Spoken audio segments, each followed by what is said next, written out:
All right, it's good to see y'all. My name's John Sherman. I'm Texas A&M class of 1992.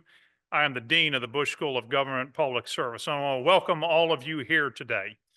It is such an honor to have you here with us. Now, I know we got a number of folks that are kind of local, but a number of you came from out of state, and I want to welcome you here.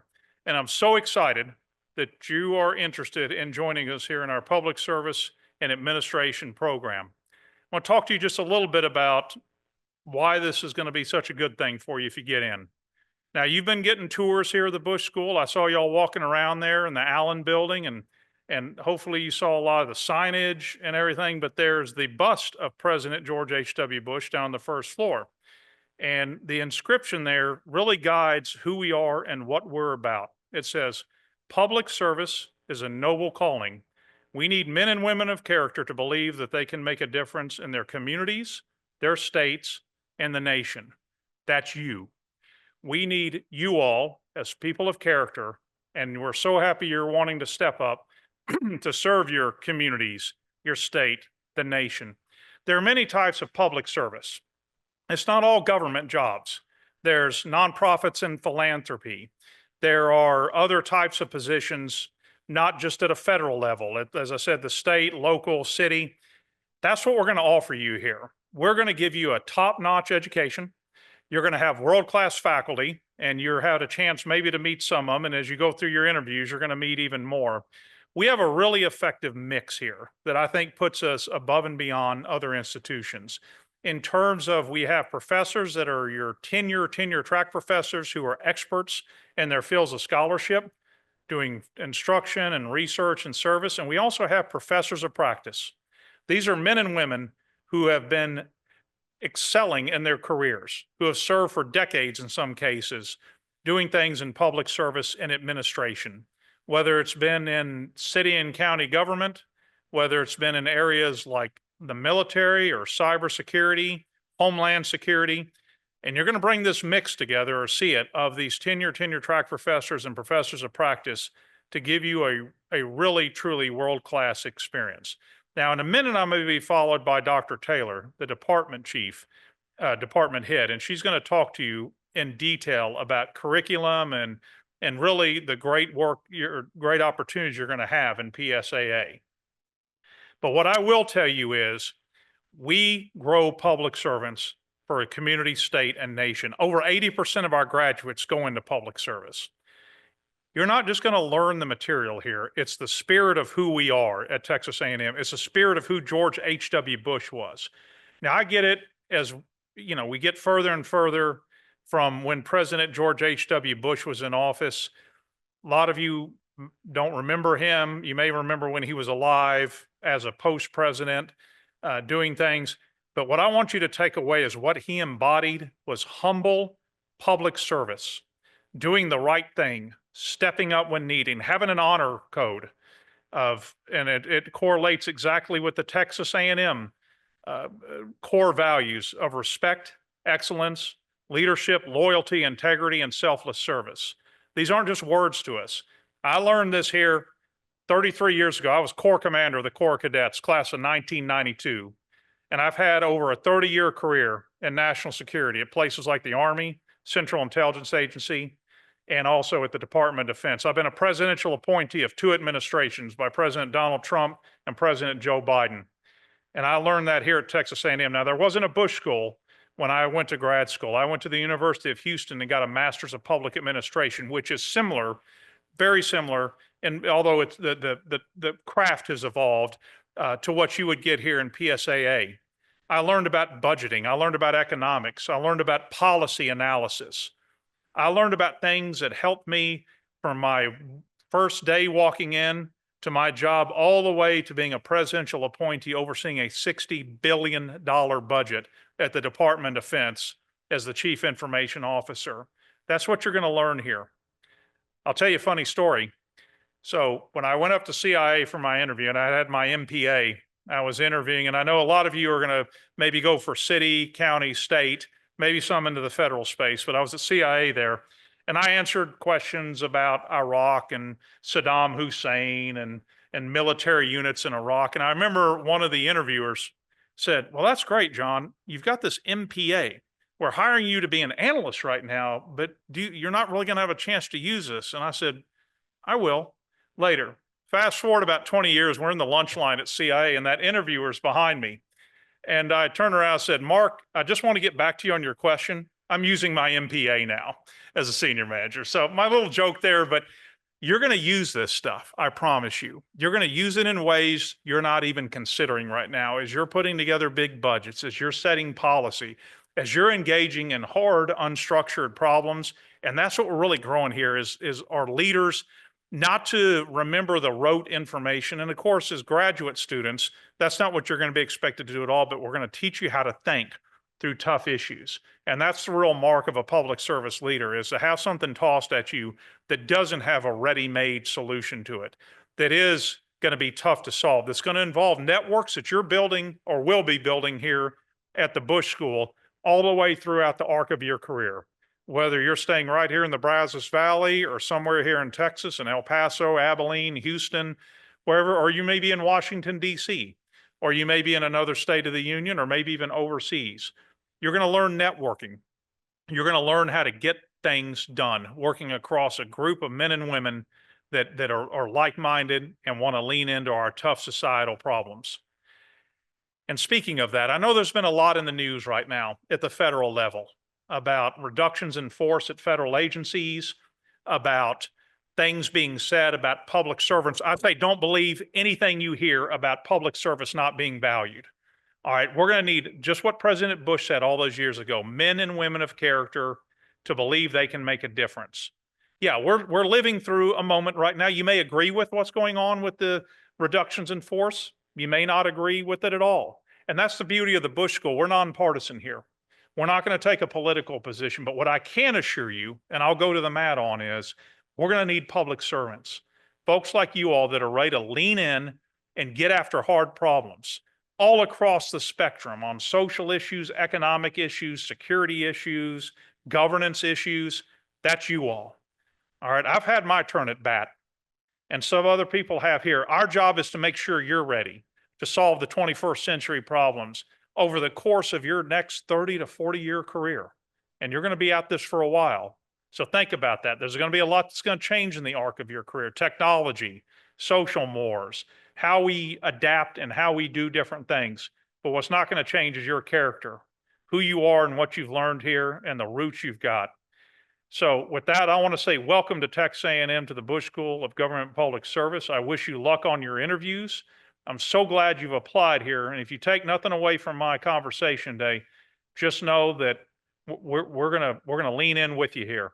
We're gonna get you ready for tomorrow's problems. So with that, I'm gonna hand to my colleague, Dr. Lori Taylor, who's really the smart one on all of this with her faculty. And Lori's gonna talk to you about the real details of what PSAA is all about. Thank you, and Giga Maggies. Appreciate it.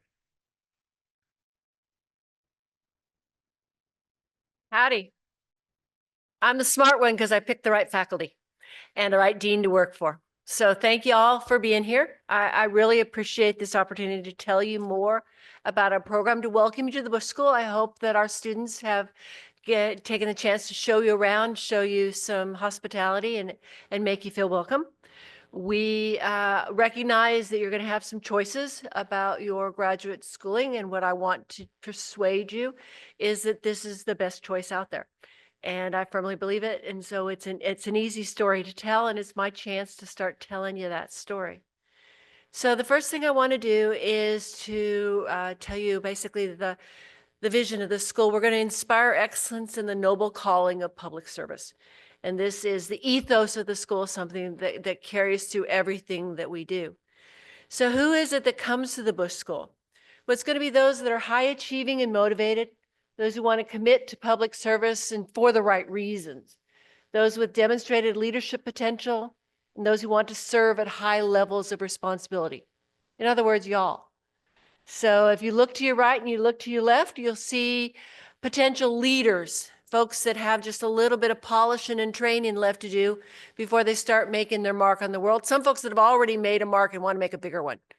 And we want to prepare you, to embolden you, to enable you to do those great things. At the Bush School, you'll participate in all three aspects of our mission. Our mission is to educate, to explore, and to engage. And we want you to be part of each and every part of that. We're going to challenge you, and you're going to work hard. You're going to study as an individual and as part of the team. You'll work as an individual on some tasks and as part of a team on others. You'll be prepared for the rest of your professional life, and looking to your left of you and looking to the right of you, you're going to build lifetime personal and professional bonds with your faculty, with your colleagues, with your co-travelers on this journey. And it's going to be something that you'll look back to with pride and with gratitude for the people that you had a chance to engage with. It's really important to us as humans to find a set of true peers, people that understand what makes you tick, people that understand what's important to you. The Bush School is an interdisciplinary program, lots of political scientists, some economists, international relations scholars, some org theorists, some historians, lots of folks from lots of different disciplines. We all attack the problem in very different kinds of ways. But what we share in common is a belief that these are important problems to solve, that we need to make a difference, and that through the implementation of effective policy, we can make a difference. And so we're looking to you to carry that torch forward and to help us make a difference in the world.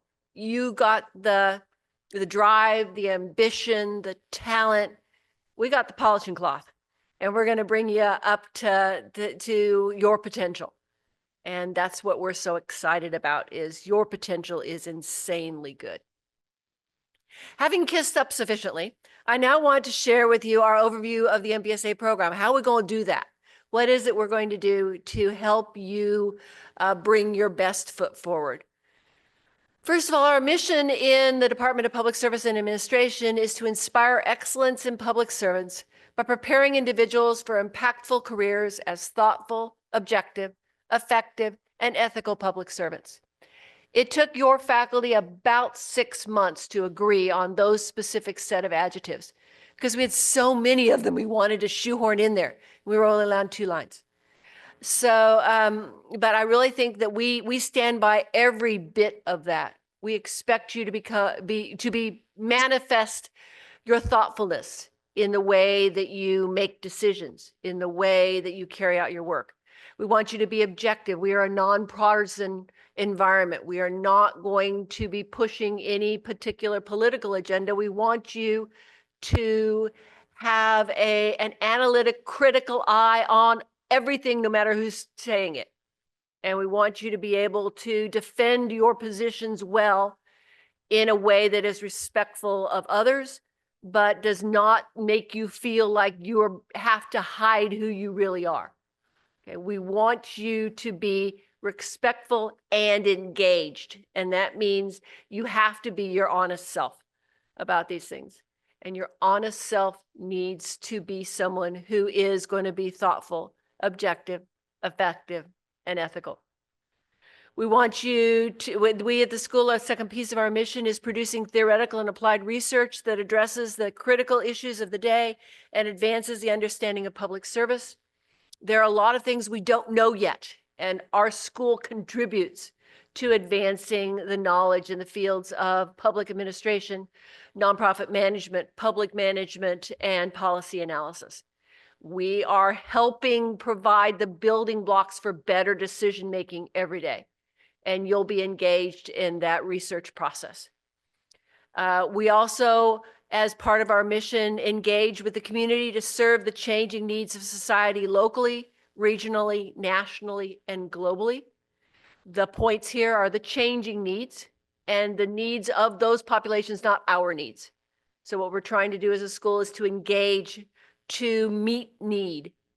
And finally, to foster an interdisciplinary environment that stresses the development of critical thinking skills and an appreciation for the benefits of diversity and inclusion. We want you to feel like you belong here at the Bush School, and that your critical thinking skills can and should be brought to bear on every aspect of the work that we do here. How long will it take? This is a 2-year NASPA accredited program. It works out to be an academic year, an internship in the summer, and then another academic year. So that's entering August 2025. We expect you to graduate in May of 2027 as a full-time student. If you want to do this part-time, we'll talk, we'll strategize. It will take a little longer. But that's the usual path. Most of your cohort will be on that path with you. This is a 48 credit hour plus an internship. So it's 12 a semester for the long semesters of the next 2 years. So what you take, your coursework could be 8 core courses, 2 track core courses, 2 track electives, and 4 general electives for a total of 16 electives. In the first year, fall semester, you're going to have basically a lockstep agenda. You're going to be taking the same 4 courses everybody on the other side of you right now, which is Foundations of Public Service, Foundations of the Nonprofit Sector, Economic Analysis, and Quantitative Methods. Those are the intros to those 3 big pieces of public service, which are, they were looking at public management, nonprofit management, and policy analysis. So the foundational course for public management is the Foundations of Public Service. The foundational course for nonprofit sector management is, surprise, surprise, Foundations of the Nonprofit Sector. And the foundational course for policy analysis is economic analysis. Running through all of them is the ability to bring good evidence to your decision making, to be able to advocate effectively from a position of knowledge and strength. And for that, you have to have quantitative methods skills. And so we're going to help you acquire those. In the first year of the spring semester, you start to diversify a bit. You take your second methods requirement from a variety of options. You're going to take public policy formation, a track requirement, and elective. Again, the tracks are public management, nonprofit management, or policy analysis. So you will have a particular track requirement in that area. In the summer, a professional internship. We'll waive that for folks that have at least 2 years of substantial professional experience relevant to the program. So we're talking professional experience doesn't necessarily mean government experience, nor does it mean compensated experience, but it does mean 2 years of full-time work in the field. And when we say work in the field, it's relevant to the MPSA program. Working for the city cutting grass isn't going to cut it. We're looking for somebody who has had substantive engagement in public service, or we're going to require an internship. Quite frankly, for most of you, we would advise an internship, even if you have those kinds of experiences under your belt. The internship is a wonderful opportunity to connect with a new aspect of the field that you want to explore. And it will be a successful professional experience in 2 really diametrically opposed ways. Option 1, your internship turns into your dream job. That what you're doing at your internship is exactly what you thought it was going to be like. And you wind up with wowing them over the summer, and they wait for you and hire you upon graduation. That's everybody's dream number 1. Your internship tells you you're in exactly the right spot. Successful internship number 2 is you go into something, you want to explore, you want to find out what's going on. You thought it was for you, and you quickly determine that ain't no way. That this is not for me, that this is not the direction I want to go. This is not how I want to spend my career. And now you have quickly and successfully allowed yourself to pivot. And that is also a highly successful internship, to find out what fits and to find out what doesn't fit. Either way advances your career. And so we encourage it for you, whether or not you have the background expertise that would allow you to waive. In the second year in the curriculum, you're going to take in the fall semester a track requirement, first person capstone, and 2 electives. Then in the second year, the spring semester, your senior semester, you're going to take capstone 2 and 3 electives. So In this going, there are 3 possible tracks. I've mentioned them before: public policy analysis, public management, and nonprofit management. Each of those is going to have a set of 2 track core courses associated with it, and then a set of electives from which you must choose 2. That leaves you with 4 electives that are completely at your discretion. Build your career the way you want to. One of the features of our degree program is its flexibility and its ability to be customized to your career goals and objectives. If you choose the public policy analysis track, then your 2 track core courses is we're going to ask you to take public finance and public policy analysis, and then 2 electives, 2 approved electives from our list of policy analysis electives. Basically, these are the electives that have the word policy in the title somewhere. Okay. If you choose the public management track, you will take public management and you will take budgeting. And then 2 approved electives that have the word management in the title somewhere. And if you choose the nonprofit management track, you will take your 2 track core classes, the management of nonprofits and fiscal management for nonprofits, and then 2 approved elective courses. As you might suspect, those elective courses have the word nonprofit in the title somewhere. Okay, this is a schematic overview in artsy-dartsy and colors and everything. And basically, it's going to lay out for you the core courses that everybody's going to take in the fall. Those are the left-hand column in kind of an icky gray. And everybody is taking those together.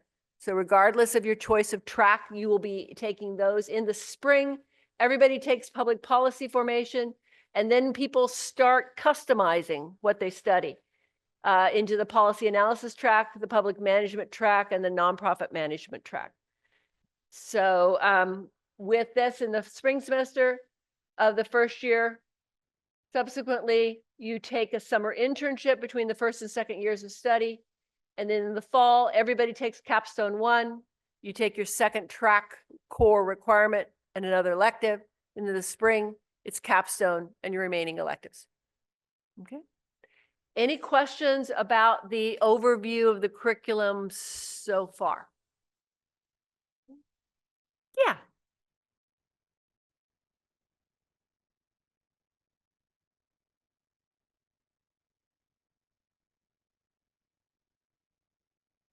Sure. So the question is, how do you secure an internship in the summer, and what kind of resources are we going to provide?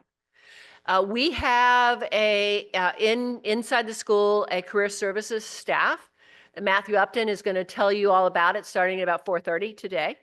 And they have the network of connections and alums and folks that we've worked with successfully in the past that can help you identify a large array of possible internships.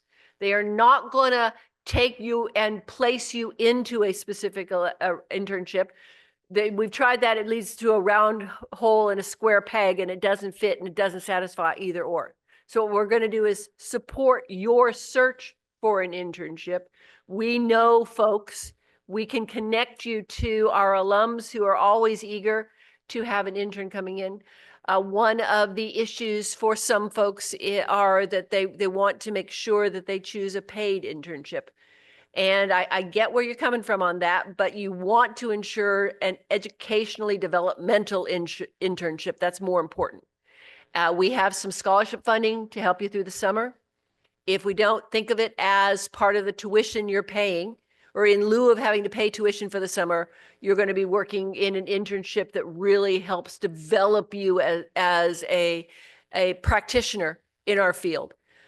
So we will support you every step of the way towards getting your internship. One of the requirements is if you want financial support from the Bush School during your internship, you must complete a sequence of career development workshops during the fall semester to help you know how to go about the process of getting an internship, how to polish your resume for these audiences, how to practice some of the written and oral communication skills that are going to be crucial to you landing the internship of your choice.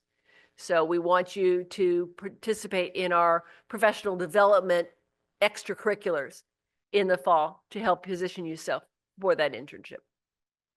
Okay. Any other questions?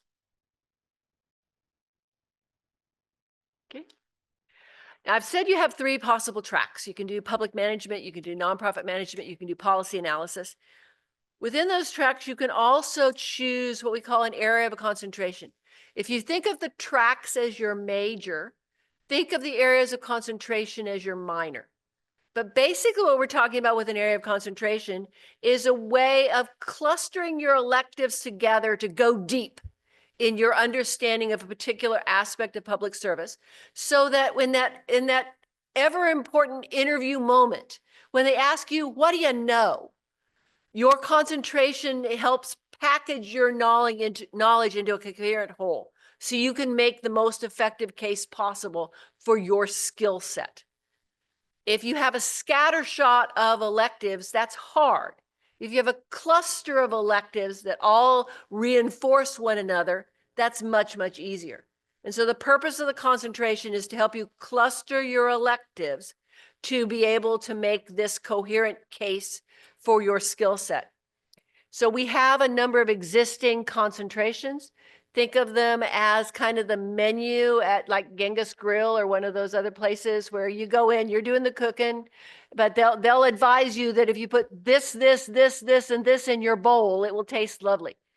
And so we're telling you what you can put in your bowl that will taste lovely, and including analytical methods concentration, a cybersecurity concentration, a concentration in education policy and management, or energy, environment, and technology, health policy, homeland security, international non-governmental organizations, state and local, and an individually designed concentration. What you're really interested in, housing policy. Let's make a concentration out of 3 courses that fit together to make a housing policy concentration for you. You can take those courses at the Bush School. You can also take them anywhere in this big old university. Let's take advantage of its scale by being able to find customized degrees and courses that suit your needs and interests. In addition to the standard format of our degree program, we also offer a bachelor's to master's joint degree program, kind of a pathway, a 3+2. So 3 years as an undergrad and 2 years as a master's student. We have these partnership arrangements with the Departments of Agricultural Economics, Political Science, Sociology, and Rangeland, Wildlife, and Fisheries Management. So all of these undergraduate programs will have a handful, okay, across these all, of really strong, promising 3+2 students who also be there advancing their careers. We offer combined degrees, ways to go from the master's degree to the doctorate in partnership with the College of Educational Administration and with the Health Services Research Department. So this is also an opportunity for you to start here, you understand the policy context, and then you go deeper as a researcher in educational administration or health services research. One big key part of our curriculum is the capstone seminar.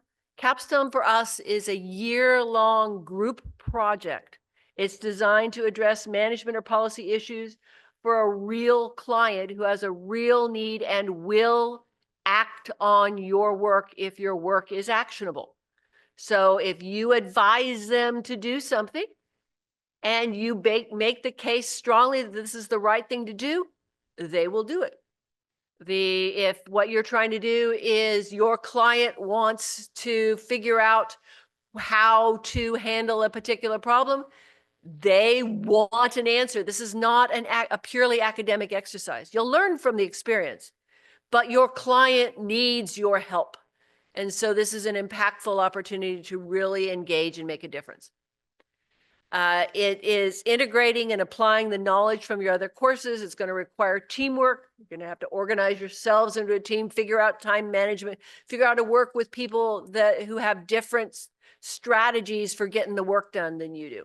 And this is practicum. This is where you practice the art of public administration, public management, and policy analysis. And so this is where you bring it all together and really advance your career. Some recent capstone clients that we've had is the Texas legislature, the 88th session. So those folks are in Austin right now. working for the legislature. This is a highly popular and limited enrollment capstone. We can't promise this to everyone because we can't provide the same high quality of experiences if we have lots and lots of people engaged. So we typically send 8-ish folks to Austin during the legislative session. They are working as staff in the legislative session, getting stuff done right now. And then they will, so they have decamped to Austin. When you hit your spring of your second year, the legislature in Texas will again be in session and there will again be a legislative capstone. And so that's an opportunity available to you. We have done work for the Harris County Office of Homeland Security and Emergency Management, looking at issues on critical infrastructure protection for the Cross-Sector Council of InfraGard Houston. Boone and Crockett is looking at wildlife management and habitat. We've done work for the Forestry Service, for the Partnership for Advancement and Immersion of Refugees in Houston, for the Congressional Research Service, for Allies Against Slavery, which is a nonprofit organization. So these are just examples of capstones that people have been engaged with in the past. You will have the opportunity to express your preferences and we will match you up as best we can to maximize the number of people that get their first choice. But this is something where these are the courses that are on offer and you express your preferences and we try to make you happy.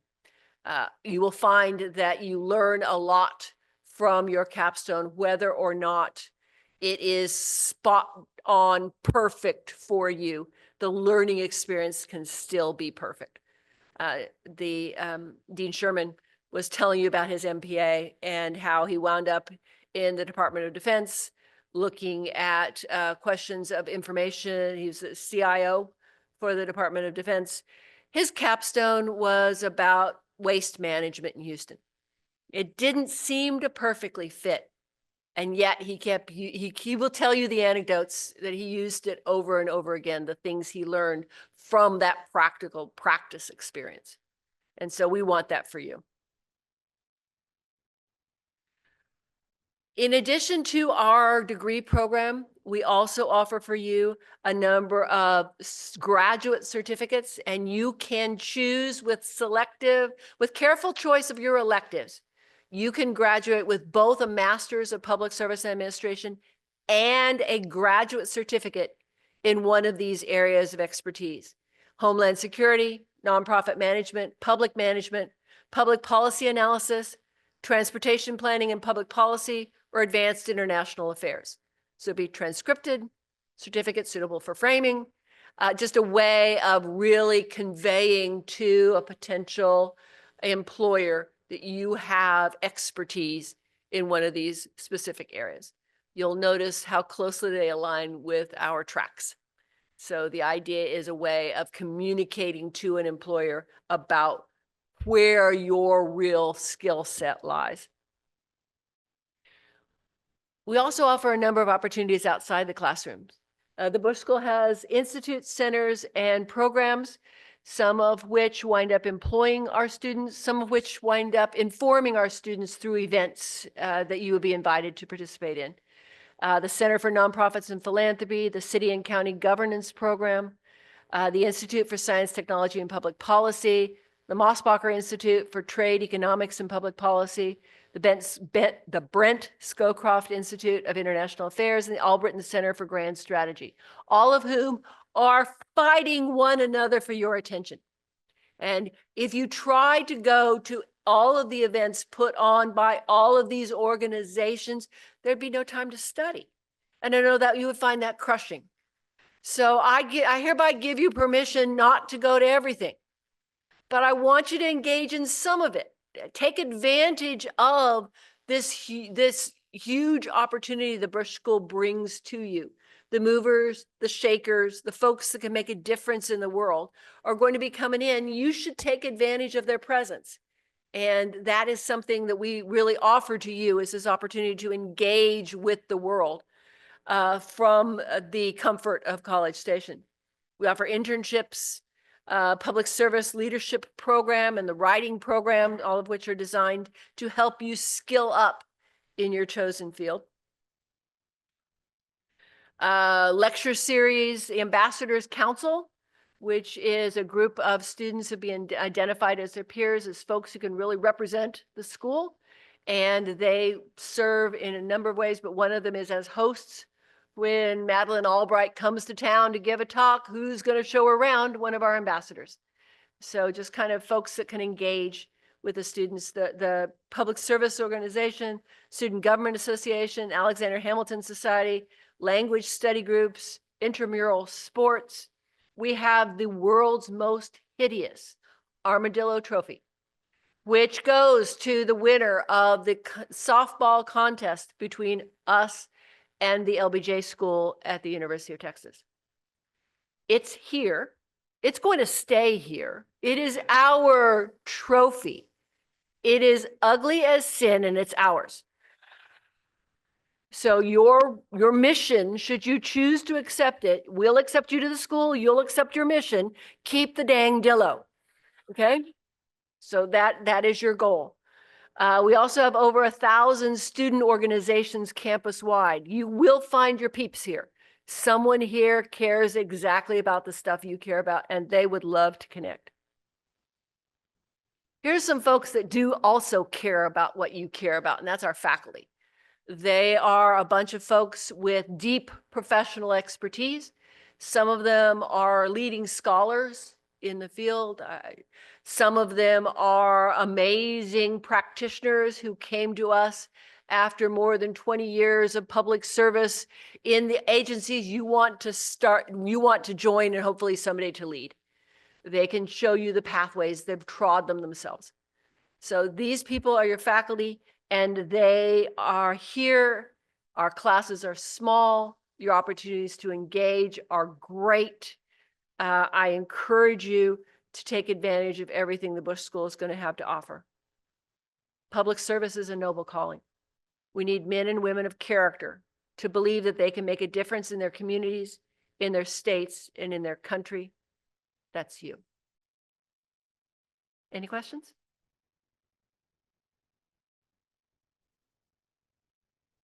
Yeah.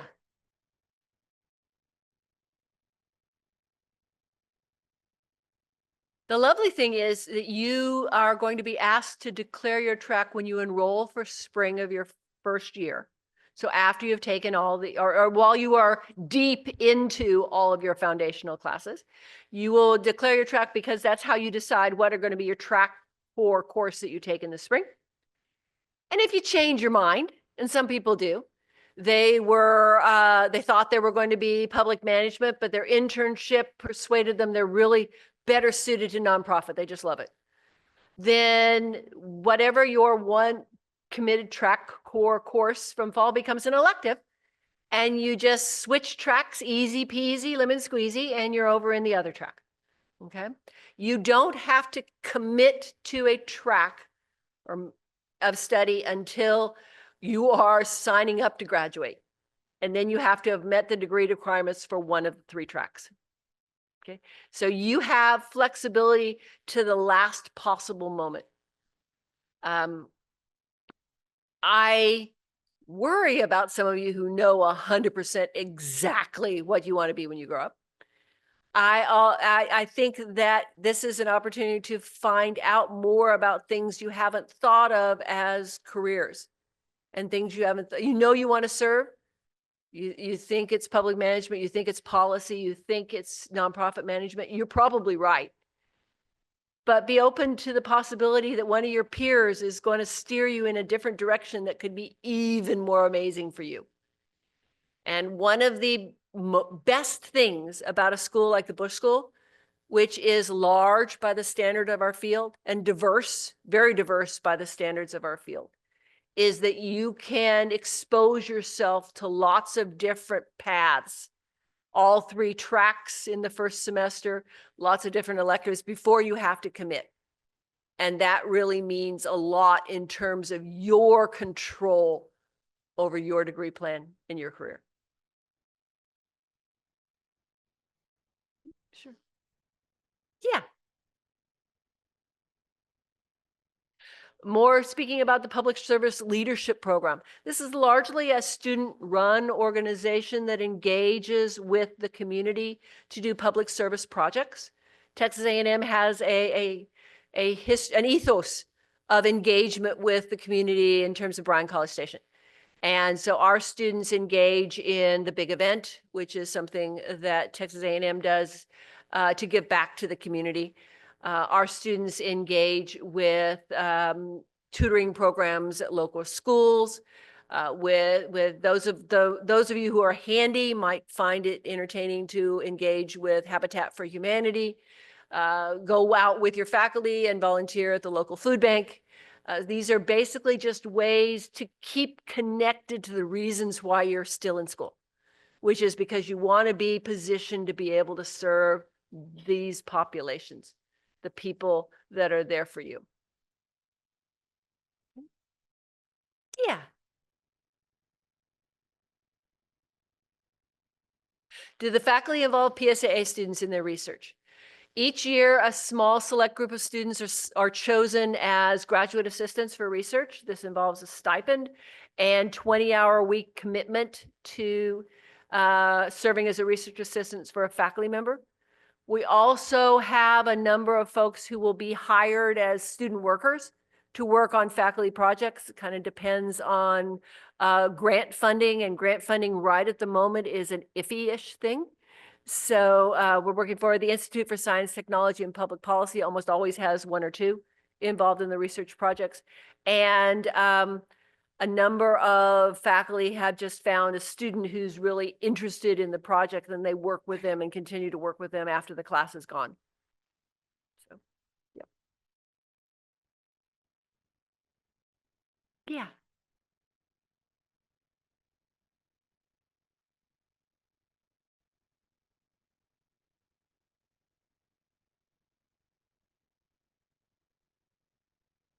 The question is, how does one relocate to Austin, Houston, Washington for the summer internship?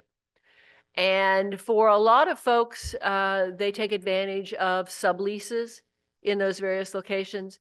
They connect with their fellow students, and they the 6-person to 1 rent house kind of thing is remarkably common among students that are going there. We have had students who have pursued an internship that was virtual and were able to stay here. And there, of course, the city of College Station, the city of Bryan, the city of Navasota have been very supportive of our internship opportunities. The city of San Antonio has a lovely kind of program that they have engaged folks with. So if you have geographic constraints, and I recognize that some of you do, then we will help you work within those constraints. But we have a lot of folks that really are excited about the opportunity to spend 3 months in Austin, or 3 months in DC, or 3 months in Dallas. And that we can figure out ways to make that possible. Generally, it involves sharing a bathroom.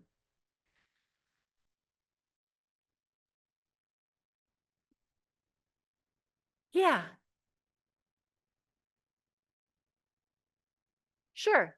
The certificate programs, the graduate certificates are a selection of 4 or 5 courses, graduate courses, that collectively represent mastery in a particular area of specialization, Homeland Security, or public management, policy analysis. The courses that comprise the certificate are the courses that comprise our tracks. So you would have to choose wisely. If you're after the Homeland Security certificate, your electives will need to be Homeland Security electives. But beyond that, you will not have to take any additional hours. And other than a nominal fee for just filing for the certificate for graduation, there is no additional cost to you of pursuing one of our certificates. The certificate coursework double counts against the Masters of Public Service and Administration. So there's no extra hours required. There's really no extra cost required to pursuing that. What the certificates do is allow you to convey your area of expertise, but they do constrain your choices with respect to your electives, because your electives must satisfy the certificate. Okay. They won't consume all your electives, but they will limit your choices for at least some of your electives. Okay. Yeah.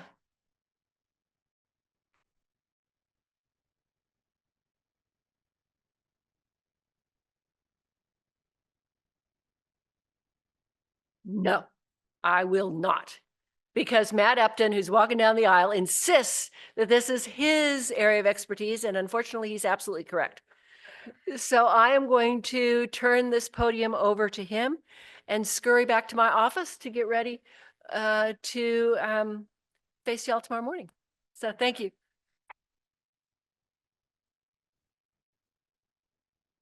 Thank you, Dr. Taylor. Okay, Michael, we're going to see if I can do this with a handheld. Okay, it's on. Okay, good. I cannot stand. Is that on? Everybody can hear me? I cannot stand behind a podium, so I apologize. As Dr. Taylor said, my name is Matt Upton. I'm the Assistant Dean for Graduate Career and Student Services. First of all, welcome to the Bush School. Welcome to Texas A&M University. If this is your first time here or first time here as a prospective student, we're glad to have you here. So I want to share with you just a little bit more about career and student services. And I've been in the back, so I've been listening to some of your questions. So I'll add a little more insight to some of the things that Dr. Taylor spoke about. Can also speak to you about the internship requirement, the workshops that you were just asking about. Where was that question from? Who? Okay, I was like, I knew it was this side over here, but I wasn't sure. And so we'll talk about that. So my team is made up of, not that I own them, that's just an easy way to say it, sorry. The team that I work with and get to manage is made up of the great people that you all have been working with, the recruiting and admissions team, led by Kathryn Meyer and Ashley Treadway, and then Annetta Douglas. And so they are really your first point of contact, right? And so they've been the people that you've been interfacing with. And then once you get here as a student, and you'll have the chance to interact with these people tomorrow with many of them, we have a career services team that works with them. That's what I started when I was here. I started as the career services person back a long time ago, and there were 120 students as opposed to 360 students and undergraduate programs and all the things that went on there. We have 2 staff members in career services. So we have Ashley Winterroad, who's in the back of our auditorium today. She manages our career programs. So that's what you were asking about. In the first semester of your first year as a graduate student, she will host a series of career workshops to make sure that you have the skills necessary to navigate through and manage your career search, whether that's your internship or a future job search. So she's going to cover things like, how do you map out what kind of a career I want to have, right? What direction do I want to go in? As Dr. Taylor already alluded to, you may come in here and have a really strong idea about what you want to do. And that's wonderful. We want to help you with that. We want to help you advance your career in that way. But we also know that life happens. So you might get married. You might have children. You might have an aging parent to care for, and those plans of going to Washington, D.C. or going to Austin or going somewhere else change. And so you've got to figure out a new way to pivot and do something different. And so we want to give you the skills to do that. So everything from mapping out what you want your career to look like, how do I do a transition? If you find yourself like several thousand federal employees are looking at right now, how do they pivot out of international development, take the knowledge, skills, and abilities that they've developed over anywhere from 1 to 20 years of experience and transition to a new career field if that's what they need to do? What knowledge, skills, and abilities do they have that they can translate to an employer? And so those are the types of things that we want to do. We also want to give you practical skills. Some of you have put together a resume and they look great. I am also interviewing some of you tomorrow, and I'm not going to pull punches here. Some of you need a lot of help with your resumes. So we want to help you with those kinds of things. We want you to be able to tell your story about what you've done or what you are doing to build the knowledge, skills, and abilities for your future career. And so those are the types of things that Ashley's going to do in those workshops. She's also going to help you plan and prepare for interviewing, plan and prepare for networking. Some of you, networking is your thing. You love it. You're like me. You like talking to other people. And some of you are like, please don't make me talk to other people I don't know. That's just not my gig. I don't want to do that. And that's okay. But we want to help you do that successfully. So we're going to work with you regardless of where you stand on that. And then we also want to help you know how to navigate and utilize the Bush School Network and the Aggie Network. So how many of you in here are not or did not do your undergraduate degree at Texas A&M? Wonderful. So there's this wonderful thing called the Aggie Network. And some of you may know about it because you have family members who've gone to A&M or you've had friends who've done it. There are over 500,000 living alumni of Texas A&M University. We have over 5,000 alumni of the Bush School, and they all want to help you. And as soon as you are admitted as a student here at Texas A&M University, you are part of the Aggie Network. And so you will have access to that whole vast network of people who want to help you be successful. Why do they want you to be successful? Because they know if you're successful, then the value of their degree continues to go up. So when they talk about being an Aggie graduate, and then they say, and look at all of the things that Aggie graduates have done, the value of their degree has just gone up. So that's why they want you to be successful. And so the same thing with our Bush School Network. And obviously not all of our Bush School graduates went to Texas A&M as an undergrad. And so they bring in a wide range of experiences, and you're going to have the opportunity to do that as well. We'll also talk to you about how to use your existing network from your undergraduate institution or from previous internships or jobs that you've held. So those are all of the things that we talk about in those workshops and try to help you prepare for those types of things. Any other questions about career services? Kind of gives you an idea. The other part that I will add, if you have a question, just raise your hand. The other part that I will add is that in addition to those group workshops, which are a great way for us to get a lot of information to a group of people at one time, is to come in and meet with us individually. You can meet with any of the three of us. I didn't mention the other person. I got sidetracked telling all about Ashley. Ashley Wintrow, myself, and then Michael Kathryn is our Assistant Director for Employer Relations. So he manages all of the employers that want to post jobs or internships for our students or want to come to the Bush School and host information sessions. So he'll host information sessions throughout the fall and spring semester.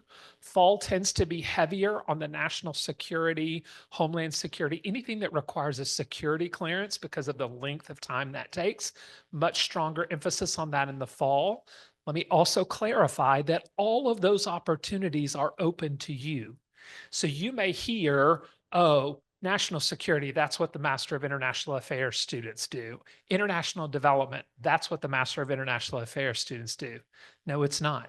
It's what if that's what you want to do, we want to help you find your way in that. So just know that there are opportunities beyond some of the traditional things that most public administration students might go into. So if you find yourself going like, man, but I kind of really lean international here, I really want to do some of that kind of stuff. Don't exclude yourself or think that it doesn't matter or that you can't do those kinds of things.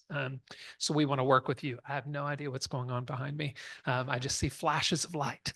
And so Michael will bring in employers throughout the year. In the spring semester, we'll continue some of those national security ones, but you'll also see a lot of state, local, nonprofit organizations, associations, just a number of different opportunities for you. And so those are the things that we do in career services. Meeting with you individually also allows me to help you connect with other people. So we'll help you make some of those former student connections right away. When you come meet with me or when you come meet with Ashley or with Michael, one of our goals is to not only advise you on what you need to do, but it's also to help you connect maybe with a current student, a second-year student who's done the kind of internship you're interested in, or to connect with a former student who's doing the kind of work that you want to do. So career services for us is, yes, we're going to do some group workshops, but we're also going to work with you individually. And that's really where we can point you in the right direction for the things that you want to do right now. Career services is also something that we continue to offer our former students once you graduate from the Bush School for your lifetime. With what's going on in the federal government right now, regardless of where you stand on things, we've got people who are looking for jobs and need help. And so we have tried to identify all of our former students who we know are working in the international development world. We've identified about 40 of them that we have strong communication with, and we're trying to offer them resources now if they need those resources. So that's something that we're doing to be proactive to continue helping our Bush School students moving forward. Okay. Any questions about career services so far? Okay, great. If you come up with one, I'll have another chance to answer any questions that you have here in a minute. Dr. Taylor also mentioned some of the student organizations that you can be involved with. Yes, there are Bush School student organizations, and you'll get to hear from some of those students that are involved in those programs tomorrow, and you'll have plenty of opportunities to learn about that. If you don't want to get involved in student activities, you say either I've got a family or I did all that, I don't really want to do that, I want to do something else. Well, guess what? You're in a great community that's very service minded. So you can get involved in communities of faith or nonprofit organizations or the cities or the counties around here. And there are plenty of opportunities for you to be involved and give of your time in those ways as well. So plenty of places for you to serve here in the community. Then we also have a number of opportunities for you to do leadership in the school. We have a student government association for graduate students. I heard Dr. Taylor mention the Ambassadors Council. And so there are plenty of places for you to be involved. One point of clarification, and this allows me to transition into another area within our team, is the public service leadership program. We all use that term public service a lot. And so when Dr. Taylor heard that question, we also have a public service organization. And so that's what she answered when she answered the question about serving in the community, the food bank, and those types of things.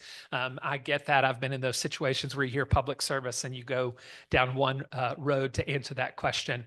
The public service leadership program is actually a program that Holly Kasperbauer leads. Holly works in our area as well, so she's part of our career and student services team. In that program, you have the opportunity to take both Myers-Briggs Type Indicator and Strengths Finder. So you get to do a little bit of self-reflection, introspection. If you haven't done those in a long time, or if you've never done those things, you'll have the opportunity to do that.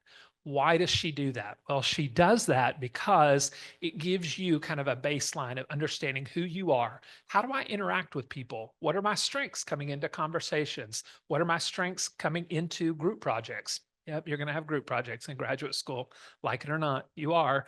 And so how do I interface with people? The other thing that she'll do is she'll use that information in your second year with your capstone group. And she goes into a lot of our capstone groups and has conversations with them. Okay, there are 8 of you in this group. Here are your Myers-Briggs Type Indicator personalities. This is what this means for this group. We've got a lot of you who are really strong in this area. And so that means y'all are going to have to figure out how you do these things because these things come up in capstones on a regular basis.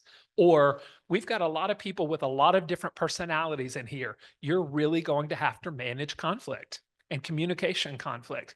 And so it's about giving you personal insight, but then also giving your group some insight so that you can be successful as well. And then Holly also works with you to offer a number of different workshops on time management, stress management, setting goals. How do you set goals not only for your career, but just for your personal life and kind of where you want to go in your life. And then she'll also work with you to develop an individual leadership plan. So how do I develop as a leader? Now, this is the point where I like to point this out because we know that in this In Residence program, we have a number of young individuals. So if you don't consider yourself young, if you're old like me, you can just tune me out for just a few minutes here. But it is always interesting to us in our public service leadership program that for our executive students, Holly also offers her workshops to our executive master of public service and administration students. Those individuals have anywhere from 5 to 20 years of experience, and all of them participate in the public service leadership program, and they soak it in because they know that they have a lot to learn. And oftentimes we find that our younger students don't make time to develop themselves as leaders. And we really think that that's a missed opportunity for you. So yes, as Dr. Taylor said, you're going to have to figure out what you can do and what you can't do. You're going to have to say no to some things. That's just the reality of life, and that's okay. So now may not be the time to develop yourself as a leader, but I would also encourage you to think, how do I want to develop myself as a leader? moving forward. Again, that can be done in a lot of different ways, in the classroom, through service, through interaction with student organizations, in the community, through your internship, and through your job. So plenty of opportunities for you as you move through that process. So I think that just about hits everything in the career and student services area. But I want to make sure that if you have any questions that are generic in nature, you have just a minute to ask any of those questions. Anybody? Claire? Yes, ma'am. Yeah. Sure. And I would encourage you, speak with your second year students that are involved tomorrow in the process of hosting you all and faculty members that you meet with. But capstone projects are faculty led projects for a client, a real world client, and you can look at some examples on our website. But the team of students are at the end of your second year, actually about right now, they are starting to look at capstones for next year. And then you'll get to put in your top choices for that. And then you will be put on a team to work for that client to solve a problem of some sort. So you could be working for a city, you could be working for a state agency, a federal agency, an international NGO. So just a different wide variety of opportunities. And I would encourage you speak with some of the second year students that are in the middle of capstone right now so that they can explain to you, hey, what does it look like? Because that often means you start the semester and you have a basic problem, but then you have to go in and define it a little more clearly. What can we actually do in this year-long project to help the client solve this problem or address this issue within their organization? And so you'll have plenty of opportunity to learn about that this weekend as well. Yeah, great question. Yep. Anybody else? Dr. Debree, Professor Debree. Yes, exactly. That's right. There's a faculty panel right after this. So that's a great question because many of the faculty that are on that have led capstones or are leading capstones right now. Thank you for reminding me about that. Any other questions? Well, I will be around. I'm not going to be around the rest of this evening, but I'll be around tomorrow. So some of you I'll be interviewing and then others just catch me in the hallway as well. We are also excited. We have an alumni panel coming in tomorrow. So you'll get to hear from some of our former students tomorrow morning to hear about what they've done since they graduated from the Bush School. So it's an exciting time. We're really glad you're here this weekend. And I'm going to turn it over to Kathryn Meyer.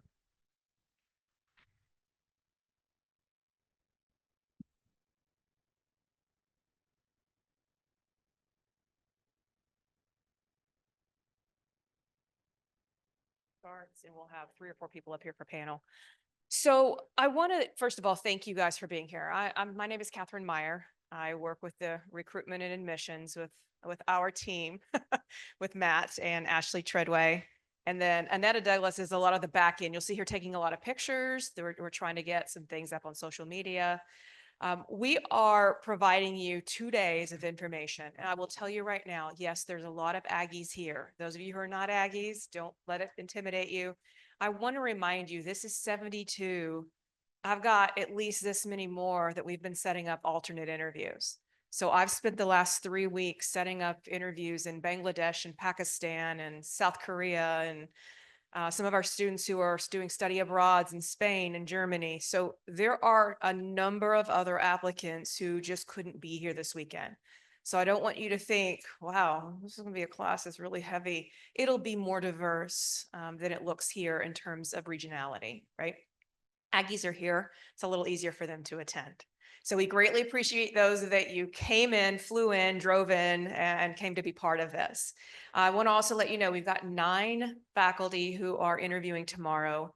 And then we had so many people here, we had to add additional interviewers. So we are now splitting it amongst the staff. So you saw, you always have at least 1 faculty, and then a few of you have to have staff, which is also wonderful because you're getting to meet Holly Casper-Bauer from the leadership program, or Matt and Ashley from the career services office. They have done the alternate interviews as well. So this is not like their first rodeo coming in and filling in. They do interviews all month long. So we will have those interacting. And then you've also got about 30 students. I think we're up to nearly 40 volunteers who are helping tomorrow. Some of them you met today leading the tours and for check-in, and we'll have a whole host more coming in and leading the groups. So you saw when you checked in, you have group 1, group 2, and group 3. What that relates to is who interviews first. So group 1, you guys interview first, while group 2 is doing something else, right? So it's a round robin format. Every hour you get up and move around. It used to not be that way. They were in 2-hour groups, and we finally realized 2 hours is a long time in one setting. So we started rotating you out. So you now have an interview in the morning and an interview in the afternoon. So we will keep you on track. The group leaders will make sure you know who you're with and where you'll need to go. We did provide a map inside your folder. I do want to note, though, that if you have someone like the student services group, the staff that are there, they were not originally on that map because until last night, they weren't interviewing. I had to make some modifications. So we will have them labeled where they are, and the group leaders will make sure you know where to go. So just notice their names are on the map. They're on the second floor. They're just not highlighted like the others are, but they are going to be interviewing. So we'll just help get you into the right place. I also want to point out that for today, let's go through this agenda really quick for today and tomorrow. Today, when I'm done, we're going to take a quick break and do a faculty panel for about an hour, and then we're going to eat. When I release you guys to go eat, I'm going to get those that have the specialty meals first, because I want to make sure those that are gluten-free, those that are the vegetarians who have severe allergies, things like that, let's get your food first, and then everything basically comes open for the rest. And I'll also just ask as a polite reminder, sometimes we think we're really, really hungry and we load those plates up and then you're nervous and then you throw it all away. Just get what you need the first time around. If you're still hungry afterwards, we will open it up for leftovers and you can get your second or third helping. But let's just not have a lot of waste. Sometimes people hear, they just go, oh my gosh, this looks so good. And then they start eating a little bit and picking at it and going, I got an interview coming up in like 30 minutes. I can't eat this. And it's just wasteful. So we just ask you to be aware of those, and we'll release you guys. But tomorrow we will have breakfast, lunch, and dinner. So we feed you all day long. So pace yourself. It's a lot of water and sodas and the good food that's coming your way. So tonight we'll get you fed. And then at the end, I'm just going to remind you to make sure that you take your name badges in your folders and put them by the door, because you're going to need those both tomorrow. So at home, at the hotel, just keep them nearby, because if not, we're going to ask, all right, who needs us to make you a name badge? And then yours becomes handwritten and everyone goes, oh, you forgot your name badge. Great.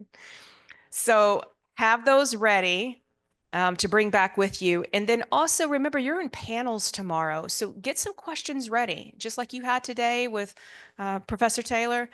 Have some ready for alumni. Know what you want to ask, what's on your mind for that. They welcome those questions. Everyone likes to be interactive and not just talk to a group. They want to interact with a group. So have those ready. Tomorrow morning, when we get started, we're going to be up here a little bit early and get stuff set up, but we officially start around 8 o'clock. So if you're here about 7:50, you're in okay shape. But we're going to have a full breakfast. We're going to have some breakfast tacos, some pastries, yogurt, some other things that we can have here. You have a variety. And then you're going to get into room 1002, which is our largest room, and you're going to hear introductions by your interviewers. Just so you can put a face with a name. And they'll do that for a couple of minutes. And then I release them to go to their offices and get ready for you guys while the group leaders start pulling you guys out of that room and into where you need to be, so we can start on time at 9 o'clock. That doesn't mean get here at 9 o'clock. It means get here at 8 o'clock, 8:15 at the latest, because we want to start at 8:30 with those faculty and get those, and all you need to be in that room. As we go through this, their group leaders will get you to the right place. We'll make sure you're there. Normally for your interviews, you need to be ready and outside that room about 5 minutes till it's start time, because those interviews rotate every 20 minutes. That means that's a good 15 minutes in that office. So you want to use that time wisely. They're going to ask you some set questions and then go off in a different direction, maybe ask you something unique. If there's time, they'll ask if you've got a question for them. Just keep it pointed, and remember, 20 minutes and you're out and into the next session, okay? As far as the student orgs, we'll have a bunch of student reps talking about what they do, and then you'll be able to go to their table after a quick intro and learn more about who they are and what they do. So you'll hear about those in the afternoon. Last thing on that is for dinners tomorrow, same idea as we release for those. I'll just try to get special foods first, and then we'll open it up to everyone. We do have tables in there with placards set on those tables that says reserved for Bush School student or staff or faculty. What we're trying to do is in a table, let's say there's 8 chairs for a table. Don't fill up the table with all of you. Make sure you leave where those placards are is someone from the Bush School, a student, a staff, a faculty to sit with you, because we want to be interacting with you and asking questions and learning more about you. All right. So spread out. We should have plenty of seats, plenty of food. It'll be great for this evening. All right. So are there any questions for me in terms of how things are going to go for tomorrow? I will tell you at the end, we'll get the hotel. I think there's 4 or 5 of you who are riding the shuttle. And I'll just make sure I go, hey, if you're doing the shuttle, we're heading out, come this way. And we'll get your attention. The rest of you, if you've got your car, you are registered for today and you are fine for tomorrow because you don't have to be registered. So everyone can park in lot 111 or in Fanfield or in lot 43, just wherever you want, whatever's closest. Okay. Questions for me? Okay. How about we take about a 5-minute break? Restrooms are right out that door. You guys can spread out a little more if you want to. You don't have to sit in the same seat. There's the sides if you need it. But 5 minutes and then we'll get started. I have twisted the arms on a few of our faculty to come in and just tell you a little bit about themselves, personalize what's going on here at the school, talk to you some about the subject matter and content of some of our courses, generally help you get a feel for what's going on here at the school from the faculty perspective. So I'd like to introduce you to 3 of my outstanding Bush School faculty. First of all, we're going to start with Debree on the far end, Robbie Robichau, and Brian Nakamura. Each of them are going to give you just a little like the elevator speech on what they're bringing to the classroom. And then I'm going to ask them a couple of questions, and then I'd like to open it up for audience participation.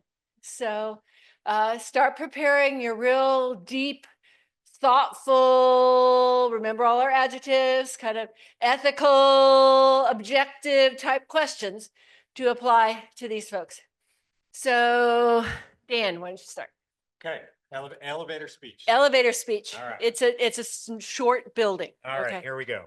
Elevator speech, 5 floors. We're going with that. My name's Professor of the Practice for Associate Professor of the Practice for Homeland Security and National Defense. Very, very long title. That just means I don't have a PhD, okay? I'm a practitioner, okay? And that's one of the things that is different about the Bush School. Well, what was my practice? I was in the Air Force for 22 years as an aviator, and then I went to the Department of Homeland Security for 10 years up in the at the national level. 2 very different jobs, but both bring a different type of experience. The job came open for someone with national defense and Homeland Security experience. I said, oh, this job was for me. Came here 2.5 years ago, and I would not at all change that decision, because this is one of the best jobs I've ever had, best places I've ever worked. So I'll tell you more about that, but that's about floor 5 right there. Hi, everyone. I'm Robbie Robichau. I've been at the Bush School, I guess, 6 years. I have to think about it a little bit. And I am not a professor of the practice, but I'm friends with these folks because they make my life better and they have a lot of great ideas. I'm on the nonprofit side of the program. So my PhD is in public administration and policy. And I've done a lot of work. My most recent work has been on human trafficking. And Dana and I have been talking about how to do a Homeland Security nonprofit human trafficking capstone one day. So we're still noodling that around to find ways to collaborate. And But my research has really been looking at why people do this work that's really hard. What makes work meaningful? How do we keep workers that are doing really important work? And how do we, think about burnout and emotional labor? And then I've also been doing some separate projects about, like we said, human trafficking and what's happening in the policy arena across the country. And some of the classes I teach the Foundations of the Nonprofit Sector class, which is a required course. I always get first semester, first year students, which I really love. And I talk a lot about how do you be a graduate student? And a lot of times we think that intelligence is innate, and it's not. It's something you choose, and it's something you work hard towards, and it's something that you can improve. And so I always like to tell students, it's going to be tough, but there is something about choosing to work hard that will help you succeed more than your peers, because some people don't make that choice. And I also teach our capstone. I've also taught our social entrepreneurship and innovation class, and I teach other things as well. I can't remember all of them at the time of things I've taught, but I love being at the Bush School. And I think one of the best things is the people and the students who really want to have impact. And it looks completely different. Dan's students versus my students versus Brian or Dr. Taylor's students. Like, we all have different types of ways of appealing to different students about how they want to have impact. And I love that we have such a diverse group of folks that want to do different stuff. So that's me. Howdy, everyone. All right, great. I'm Brian Nakamura. I am a professor of the practice, associate professor of the practice, kind of in the middle because I have my doctorate from the University of Southern California in public administration, long before all of you were born. So give me some distance and space there, but it's all good because I spent 25 years in local government, 21 years of which were as a city manager in various cities, and decided to pivot to academia. Spent some time at the University of California and then the University of Arkansas before I was blessed to come here. What I like to share with people is that the profession was really good for me, and Dr. Taylor and my colleagues here have been really good to me. And so I'm blessed to be here to share knowledge, to learn from all of you, right? We're going to make you critical thinkers. We're going to make you question and come up with answers and use theory and concepts and applied practice, because that's what you're here for, is to make a better society.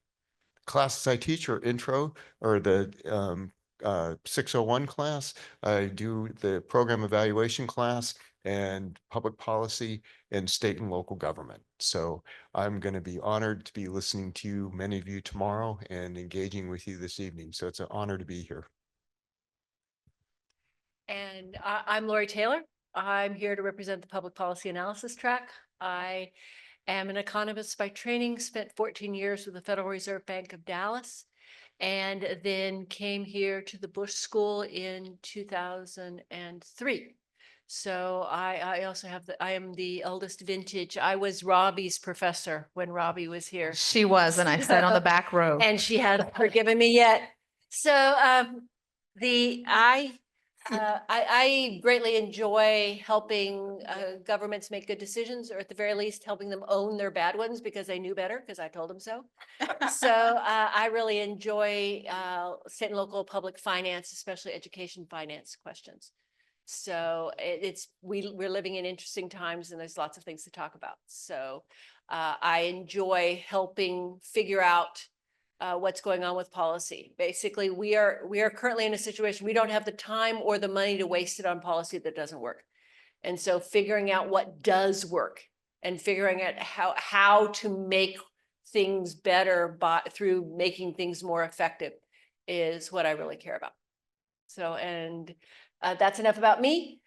We are all here to give you a flavor of the school and answer your questions. I'm going to start with a question for the panel, a kind of open question. So what assignment in your class do students find the most rewarding?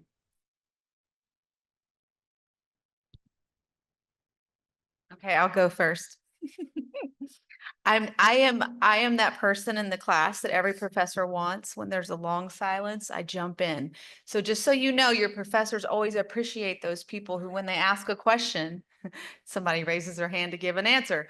But I by far the most impactful assignment I have is actually in my social entrepreneurship class, and it's innovation as well. And it's that makes students create a business plan from start. They have a social problem they want to address. We use a lot of business terms. They have to create a budget. They have to think a program evaluation. How do you measure success? How do you have a fundraising opportunity? If it's a local government student or a policy student, how are you going to innovate in the public sector? And so it is the one assignment that students contact me years later and say, oh my gosh, I'm doing that now, or I'm having to think about it because we don't have a solution.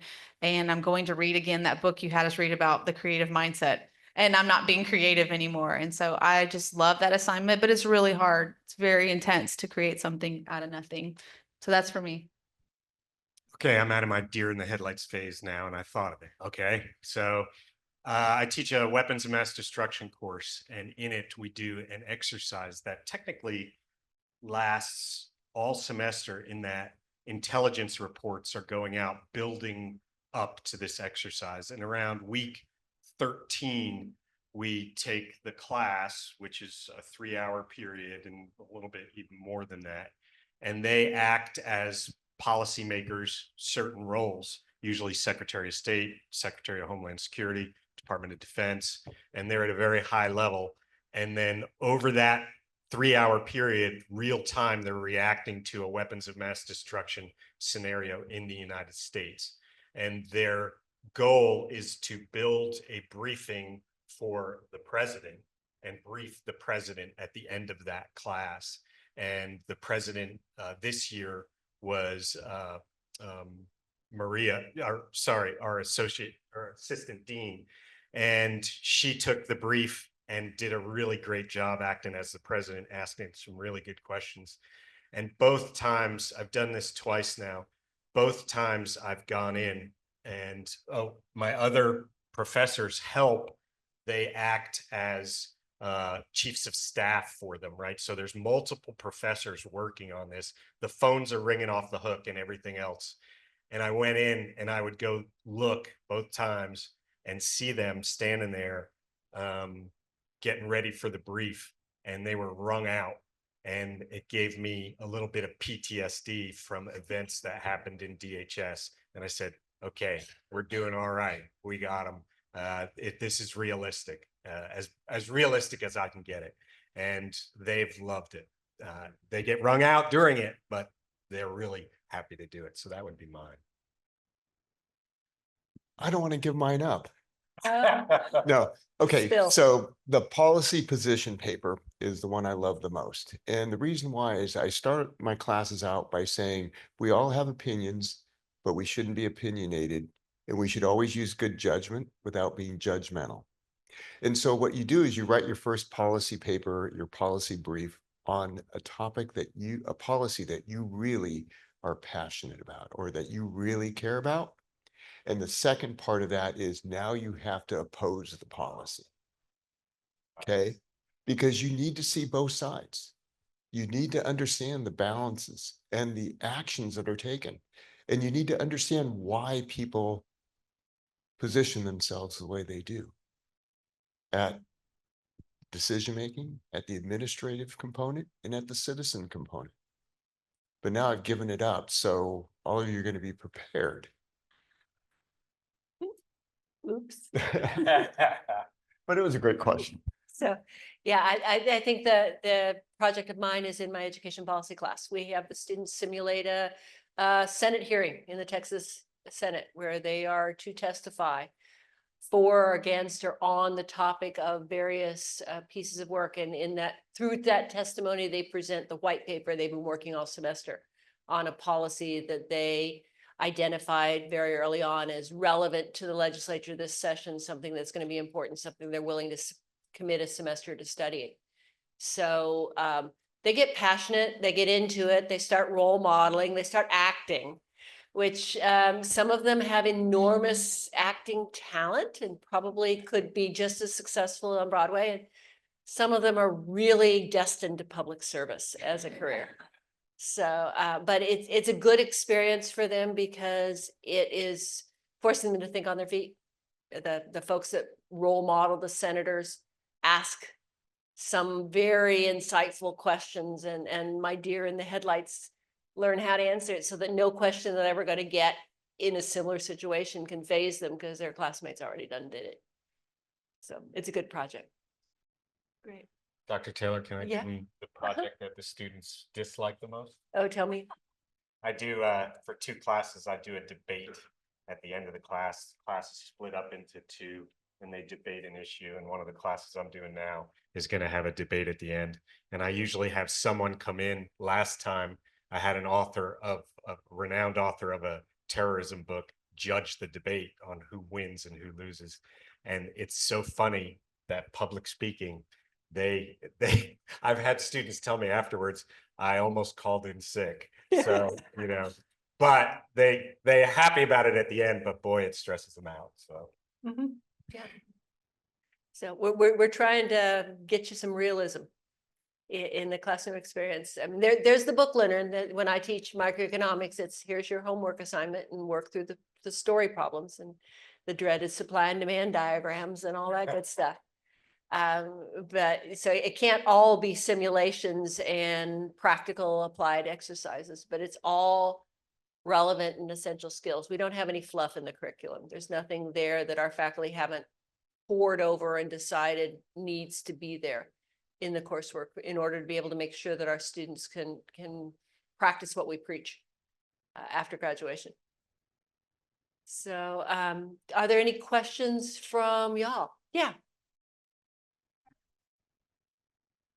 But what do you observe first-year students struggling with the most as they enter the program, and what would your one piece of advice? Okay, so the question is, what do we observe first-year students struggling with the most, and what would be the one piece of advice we would offer them? I'll go, and I Okay. think it applies to both first and second year. For me, coming from federal government, writing skills were not up to par. And one of my jobs was to edit things before they went to the secretary's office. Okay, so cabinet level secretary. So when I grade papers, if you're getting a 95 on one of my papers, it means that paper would have gone. I would have let that go to the secretary. And it is writing. I think for my mission statement, it's to give you the skills to succeed in whatever service you go into, whether that be federal or not. And one of those is writing skills. And I think there are not all, but a lot of students struggle with the writing and are kind of surprised sometimes at, I was an electrical engineer undergrad, but man, I'll edit a paper because I got used to doing it. So that's what I would say. Yeah, and we do have our writing center and our support network to help you get better at your writing. But a lot of folks seem to be able to get through their undergraduate these days without having to rewrite a paper to feedback from the professor. And you're not going to get through the Bush School without having that glorious experience. Which is realistic too, because it's an iterative process. When you go out into service, you're not writing the paper going, here it is, it's coming back marked up, and then even multiple offices looking at it and marking it up. So it's actually a realistic process anyways. And I'll add, when students come see me, their biggest struggle is really imposter syndrome. So you're probably here because we have determined that you are at least qualified to enter the Bush School. And then you get here and they go to class, and what you'll find is there are some students that are very outspoken and they may sound really smart. And so a lot of time, particularly my introverts, won't speak up in class because they don't feel like they're smart as so-and-so. And so there's this real, to be honest, sort of an identity crisis that students go through, especially their first semester, because what you get is not 100. And if you're here, it's probably because you were a good student and you're used to getting A's. And when you start getting C's or D's or an F, it doesn't confirm your identity as being a really intelligent person. And so there's this real conversation that I have with students that come talk to me like, this is a grade on a paper. It is not who you are as an individual, nor is it a determinant of your ultimate success. And in fact, failing early And learning how to grow from failure is the one skill that is the hardest to teach. How do you get grit and how do you decide, I'm going to keep working, even though, you know, Dr. Debree or Professor Debree might got my paper back and it's all red. And so I think there's this challenge. I always really, I don't care what grade you get on a paper. What I care is how you respond to that grade. And there is a variation 100% between students who say, help me do better, help me learn how to do this better, and those who are just like, no, you're the problem. And I don't, if that makes sense to some of you, like there's this question of who you want to be, how you want to be in the world. Do you want to get feedback and do you want to grow and do you want to learn? Or are you really focused on the grade? And if you are focused on the grade, grad school is going to be really tough for you because you're going to get a lot of feedback that you don't like. So I would say, you know, choosing that mindset to grow is what I really want from students.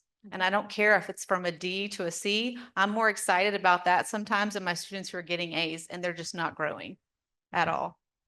I mean, that was my experience going into grad school. I have the personal satisfaction of having cried in the office of a future Nobel laureate because I bombed his first exam and I had never bombed anything in my life. I was the golden child of my undergraduate institution.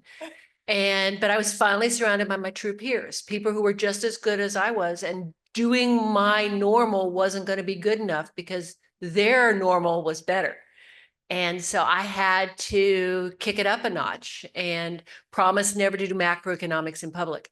And so it is a major challenge when you go into grad school and you start to be surrounded by people where you have to work to keep up with them. But those are the people that stretch you and make you grow and make you stronger and polish your personality and polish your skill set and sharpen the blade. And all of those things that basically say it's like by learning to deal with people that are your peers, you get better. Being surrounded by people that you can surpass in your sleep does not lead to any kind of advancement on your part. I agree with that. I mean, the biggest compliment I got I think from a student was, you know, this class makes my brain hurt. I'm like, what do you mean? I'm like, it's like difficult questions to answer. And they are. They're very difficult. Okay, this is graduate school. This is the integration of theory and concepts with your thoughts and ideas. Because you're the one that are going to be writing the policies. You're the one that's going to be making recommendations to administrators, to policymakers. And so, yes, you need to think critically. And your brain will hurt. Dr. Taylor will make sure of that. Wait till you take quant chem. No, I'm just kidding. No, yeah. But no, that's our goal, right? Is to make you critical thinkers, I think, and to make sure that when you get out there in the world, that you really understand the functions and the capacities and the operations. You've got some talent up here that's just tremendous. And I'm not talking me, I'm talking these three. I mean, we're going to provide you with a network of support, with a lot of support to help you with your coursework. Our career services folks are going to be enormously helpful on your professional development. We're going to work with you on your writing, work with you on your presentation materials. Your classmates are your best teachers. They're going to be amazing resources for you. We are not going to admit anyone we don't expect to graduate. This program does not weed you out. We build you up, but it's not going to be easy. Every year we have somebody trying to do a full-time job and thinking 12 hours, I did that as an undergrad. This is no big deal. 12 hours at the graduate level is more than a full-time job. And it needs to be approached as such if you want to succeed. Can I add, so for 3-hour credit, like for if you take one of any of our classes are 3 hours, essentially, that means you're supposed to do 9 hours of work outside of that class. So that's 12 hours a week per class. So if you really approach it as a job, you know, I think it'll be really helpful in your mind that, like she said, Dr. Taylor said, it's not undergrad, right? I'm going to give you 70 to 100 pages of reading. for my class every week with assignments. So, really preparing and having a plan for how you're going to organize your time between your different classes is something that's really important. And so there is some kind of skill to be learned about organizing and multitasking and planning for your semester. Yeah, I would also add that there is definitely a situation here where we are going to support you, but you are going to have to do the work. And that's basically the bottom line of it. And actually, I just want to let's keep going actually, but Uh-huh. it's on you to come see me if there's a problem. And I do think certain students are really open with coming to visit with their professors and ask for help when they need it, and some students don't. And I'm very rarely I have, but it's very rarely where I'm like, you need to come see me. Let's talk about that paper because it didn't go so well. And so it's on you to take that initiative. And so it's a choice. Again, it's a choice how you want to approach grad school. But our faculty are here. Their offices are open. Some of them are trying to do their own time management thing. And so they want you to make an appointment to come and see them, but they're there for you with an appointment. And they know you. If the classes are small enough, you can't lurk, but that also means that your professors know you, know what you're talking about, know how to support you. And they would so much rather see you during office hours than have to work with you in December as you suddenly realize that you've dug yourself a hole you can't get out of. And so engage early with the faculty, go to office hours early. This is another one, big difference between undergrad and grad student. Undergrad, the only people who went to office hours at my institution were the folks who were having trouble. I didn't want to be one of them. Okay. At the graduate level, the only people who didn't go to office hours were the ones who are having trouble, and you don't want to be one of them. You want to be at office hours. Your faculty expect you to be at office hours. It's just an extension of class. This is not some place that only the people who need help go. It's the place where the people who are thriving go. Did we kind of like just complete core dump on your question? Okay, yeah.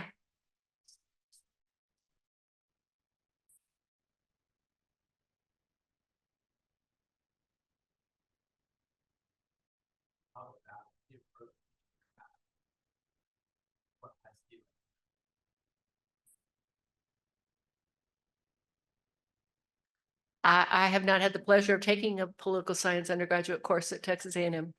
So I'm speculating wildly. I think that one of the big differences is the degree of interpersonal relationship between the student and the faculty. Our classes at the graduate level are quite small. We consider 25 to be huge. So we're working with a lot of, face recognition in the hallway. People know who you are and where you are, and will recognize you outside of the classroom and be interested in your professional development, not just your work on assignment 2. I think that in a large university undergraduate program, it's very difficult to get that kind of intimate instruction because the economies of scale aren't really there. And the financial model for a university doesn't work for small undergraduate classes the way it does for small graduate classes. And I'll piggyback on what Dr. Taylor said and take this with a grain of salt. I've just started teaching undergrad. I've taught mostly grad, and then, well, no, actually here I've just started teaching undergrad. And I'd say another difference, at least from my style of teaching, is there's much, much more lecture in the undergrad. The classes are smaller. They're an hour and 15 minutes versus 3 hours. And I spend a lot more time talking and lecturing. I do have a lot of class discussion too, but my graduate level classes are deep class discussion, especially when I have 10 students or less, even 13. I will go get, rather than a classroom, I'll get a conference room where we're all sitting around a conference table staring each other in the eyeball, and it's really hard to lurk then, right? And so there is much, much more critical debate and class discussion in my grad courses than there is in the undergrad. And as it's almost exactly what Dr. Taylor said, I have 30 in my undergrad and I have between 8 and 13 in my grad classes. So it's a much different ball of wax. And I always go in saying, I will know every student's name by class number 2, right? Until this undergrad class. I didn't make it happen. 30 broke me. I didn't make it happen by the second class. So, and that's to your point, right? It's not as personal.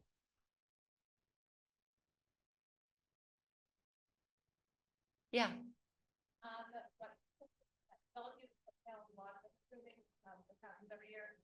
So what's the most insightful question you've ever been asked? Okay, so the question is most insightful question we've ever been asked, and how did we answer? I got one. Okay. All right. So I was asked, what very concise piece of advice can you give, okay, for, prospective students? And I have 2 words: be willing, okay? This place is unbelievable for the opportunities that you're going to get, and especially be willing to look at things in another department, in Paul's or INTA or a conference here in Annenberg, that you go, what is that about, right? That's not really in my lane. Be willing, go learn about something different, and magic happens. And I'm going to give you one example. I have, because of Homeland Security, I tend to have students from PSAA and students, international affairs students, almost a half and half split, right? But I do a border security class, and I'm now doing a capstone where I have a lot of nonprofits in my capstone, which has been awesome because I didn't know them until now. In my border security class, I get all kinds of cats and dogs. And one of them, the first year, was an anthropology student. And I said, what are you doing in my class? Not even from the Bush School. She comes in from anthropology. I find out that she's working down on the border with the Brooks County Sheriff's Office. And I go, wow, I'd like to learn about that. Can you put me in touch with them? Make a long story short, the next thing I know, we're doing a capstone with the Brooks County Sheriff's Department using AI and a drone technology, new drone technology, to figure out how to better do search and rescue and migrant remains recovery, all because she was willing and I was willing to look at something outside of my box. Be willing. Okay, he wins. Yeah.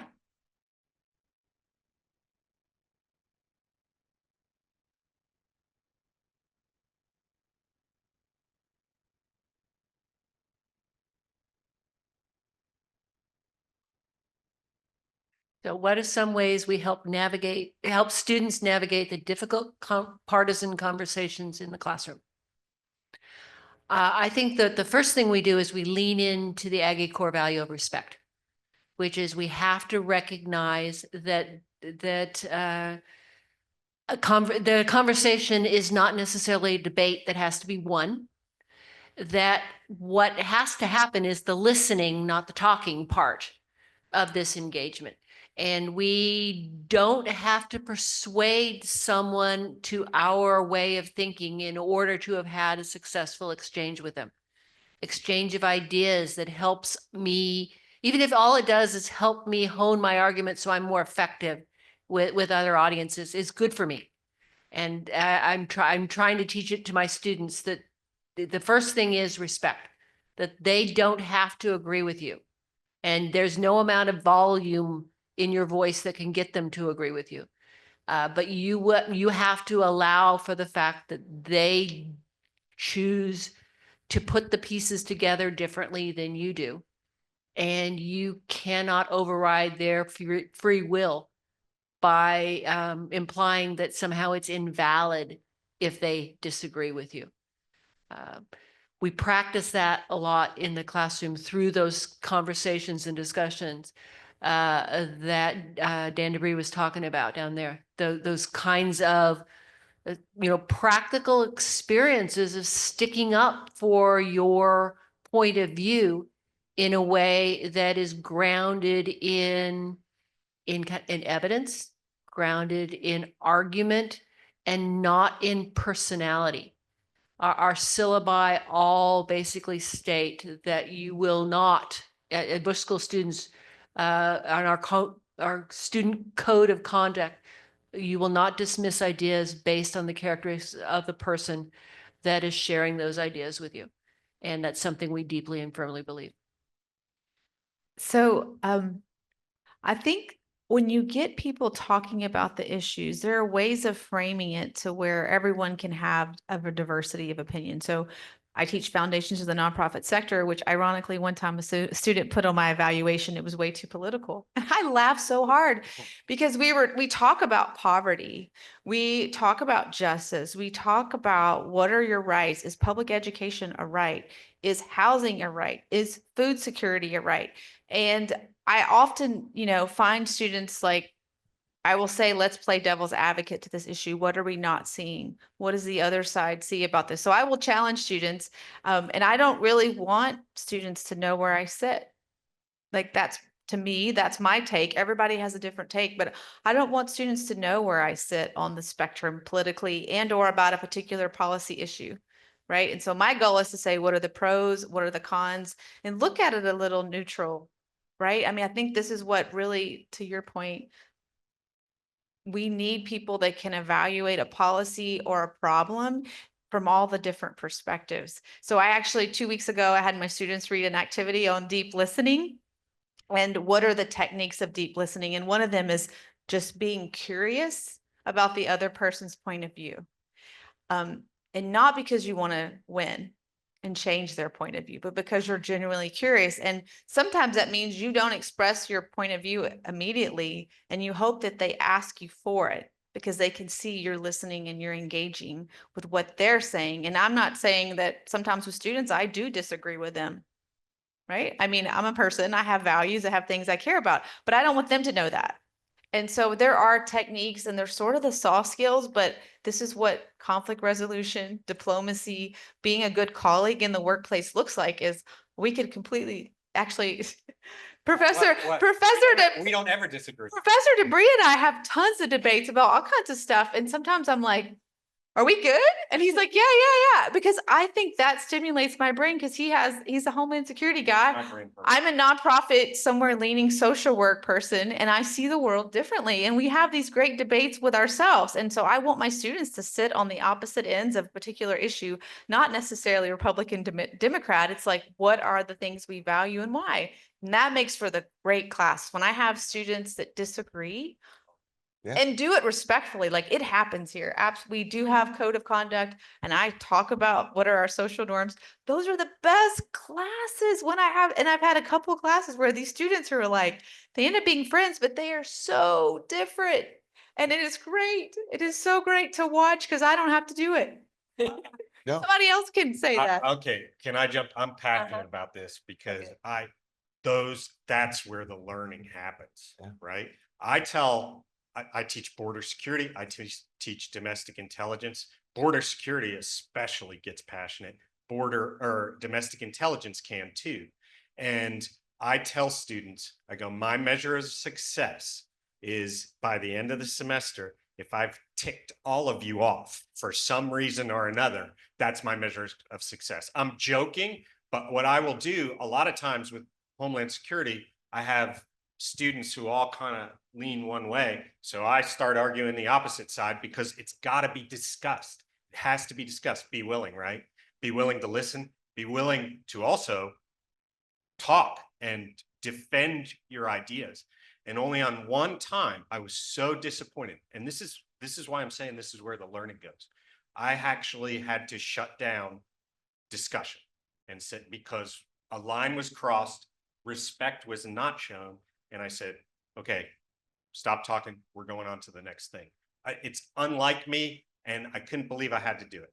The next morning, the student was sitting outside my office and said to me, I expected you probably wanted to see me. And I go, yeah, I did, right? But I had this discussion that was so much, it was one-on-one learning, but it was hard learning. And what I said was, you had the high ground.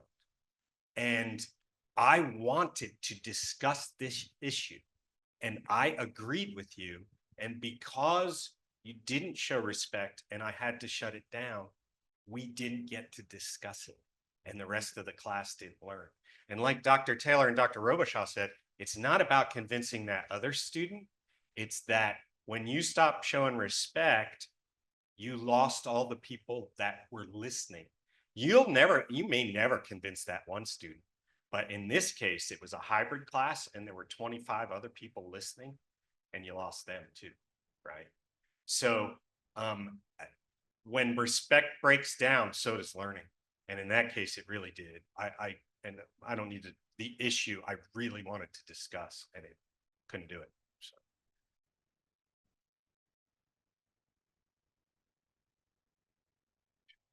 Oh, yeah. No, you completely, yeah.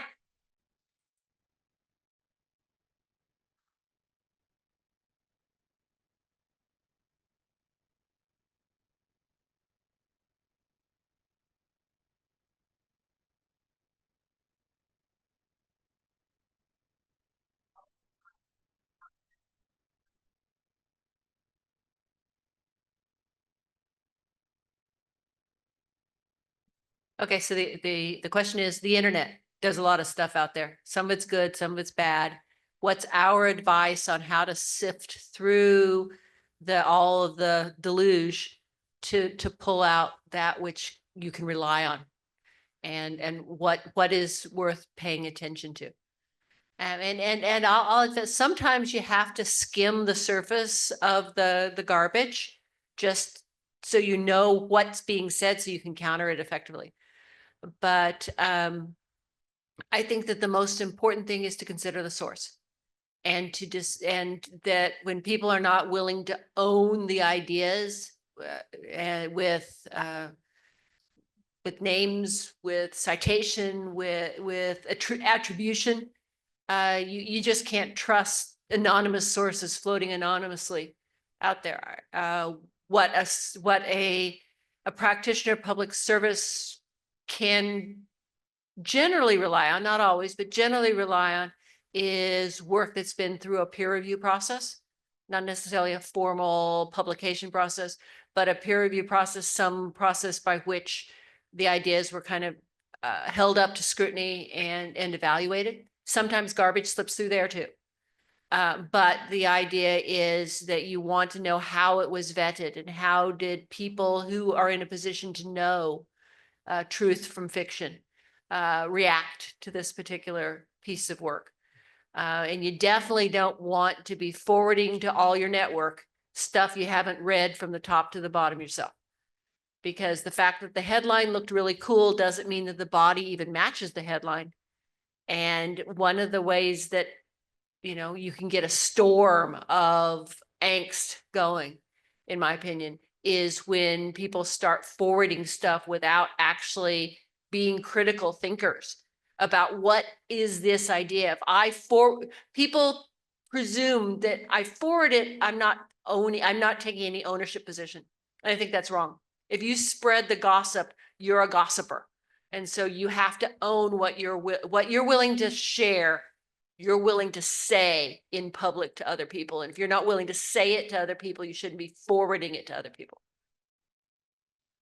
I think this is one of the skills I hope my students learn, is to be a critical thinker. And really good research and really good articles provide both sides, because they're not afraid that they're going to lose. In fact, they're so confident in their position that they believe if they provide both sides, you will probably side with them in a weird way, right? So really good research, really good data says this is one way of looking at it. Here's another way, and maybe here's a third way. And it doesn't always have to be as opinionated, right? Because you lose something in a way, to your point, when you have to espouse your opinions and hope that people like your rhetoric. You need evidence and you need data. And so we will have, I mean, in some ways we have readings to teach you how to look at an article. And sometimes students don't like what I assign.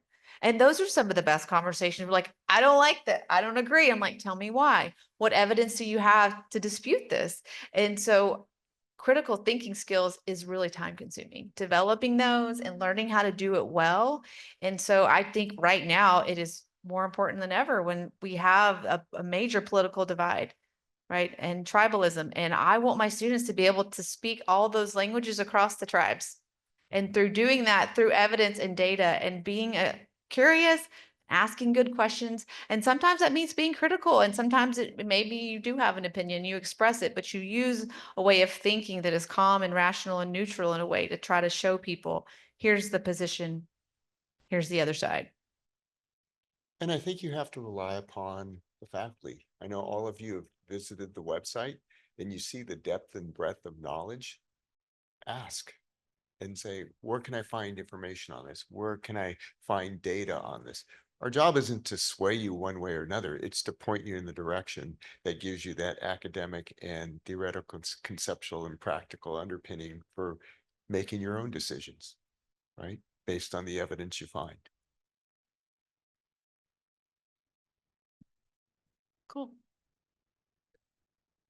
Yeah.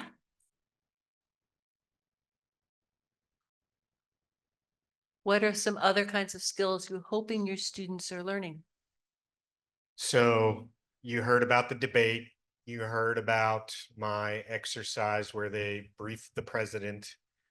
Obviously, I'm big on the writing skills, but I'm also big on the oral presentations and those skills and doing that. And again, it comes back to clear writing in my mind means clear critical thinking.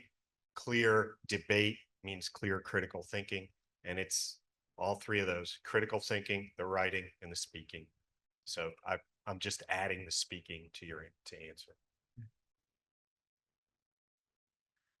I teach the microeconomics for public policy and public finance and education policy capstone.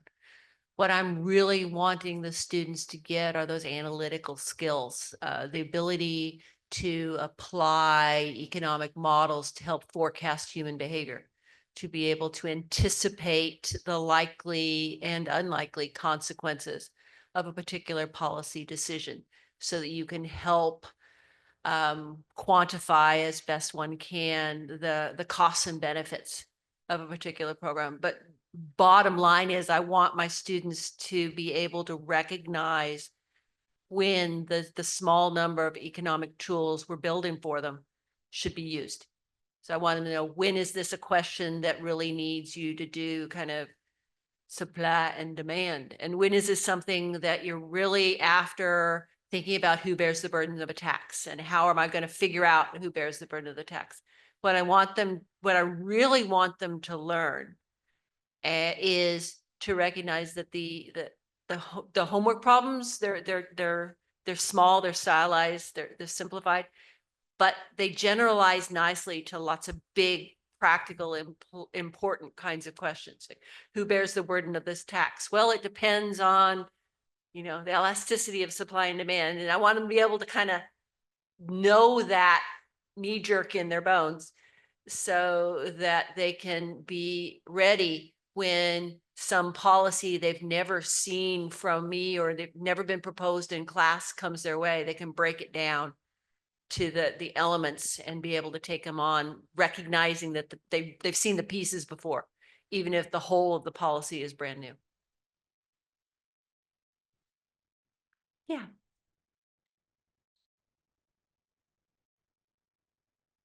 What's different about the Bush School? What keeps you here? I'll go first because I came back. So I didn't say this earlier, but I got my master's degree here in 2007. So I have left. I've been at 2 other programs where I got my PhD at Arizona State, and then my first job was at Georgia Southern. And I honestly think that by the end of the weekend, you will know the answer to that question. But being here, like very few master's programs actually do something like this. Take the time to both culturate you to how we are, but give you a chance to say how you would fit into our program. And so I think our culture is very unique, and that goes along with probably why the school was founded, and this idea that public service, I think even more today, is a noble calling. I really bought into that idea, and it's totally shaped why I went on to academia, why I actually study nonprofits, and why I was really excited to come back to the Bush School and teach students who are so excited to engage, whether it's Homeland Security, local government, environmental policy, clean energy, obviously nonprofits, but like this idea that I get to be a part of your future in some ways, and I don't get to know how it impacts, and I get to plant seeds of public service, and it looks different for everybody. And I just think that is something that is our special sauce that you're not going to get. So I would assume a lot of you applied to other programs, and I hope that you did. And I bet they don't have anything like this for you. And that is really unique. And that just speaks to what we care about our students. I really do think it's individual colleagues I'm working with and all of you. Okay. The one thing we have that's unique is this blend with practice and applied versus academic.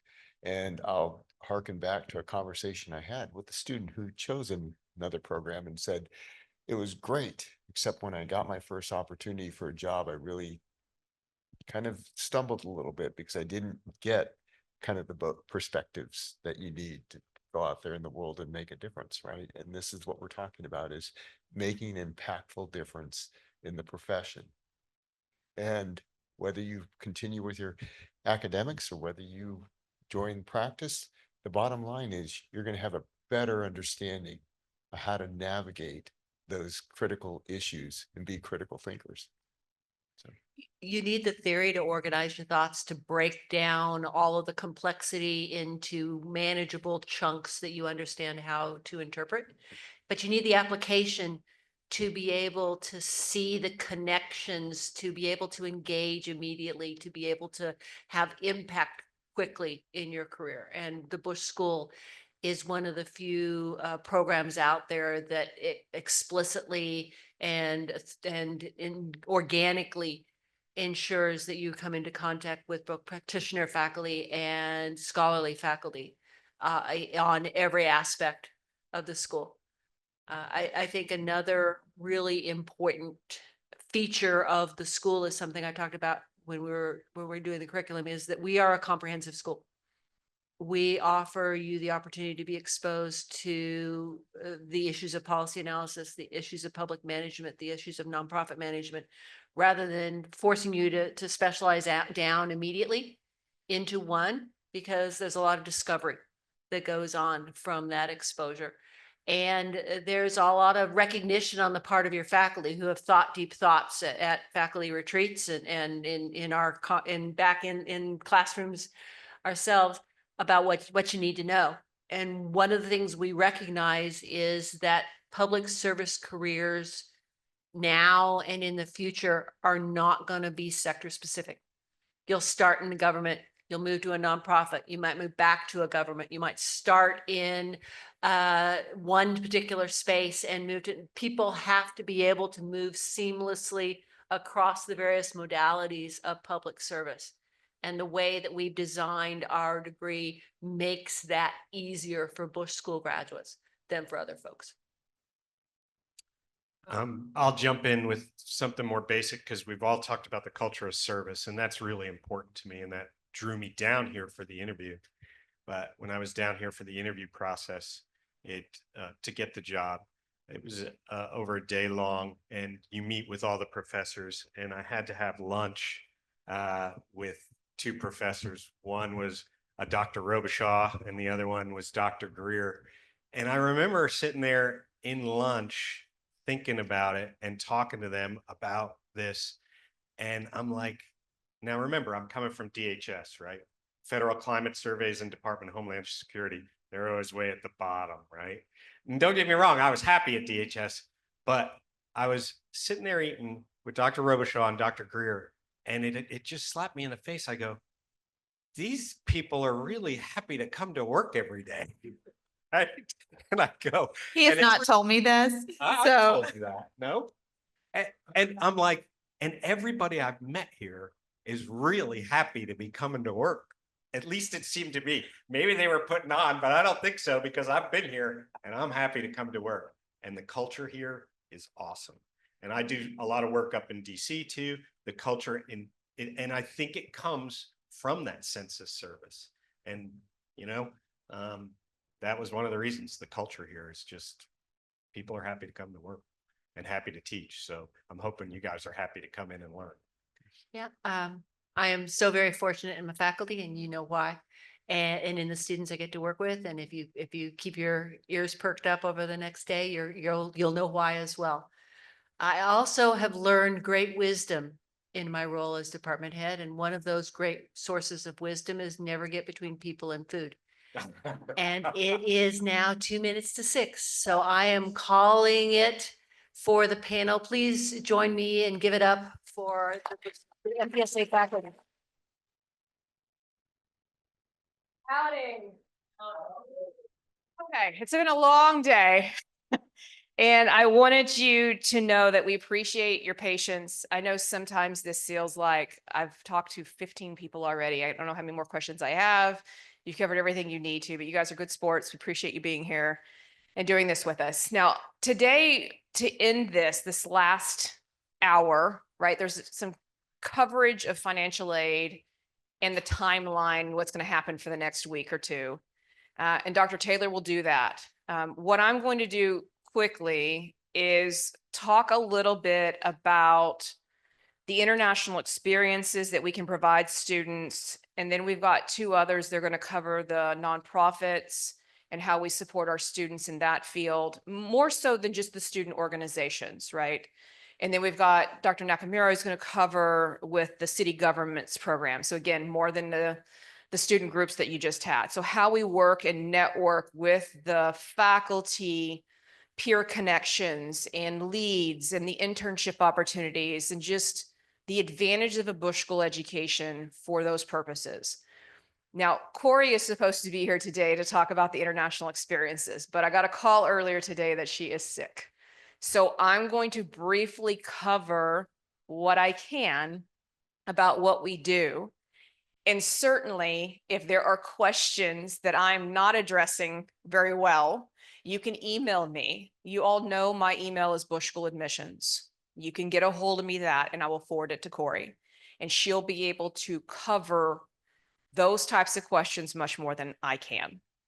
In your folder, there was information given about the MPSA curriculum, about career services. There was one that was co-curricular activities, and it covered the writing program, the leadership program. You found all about those today at those sessions.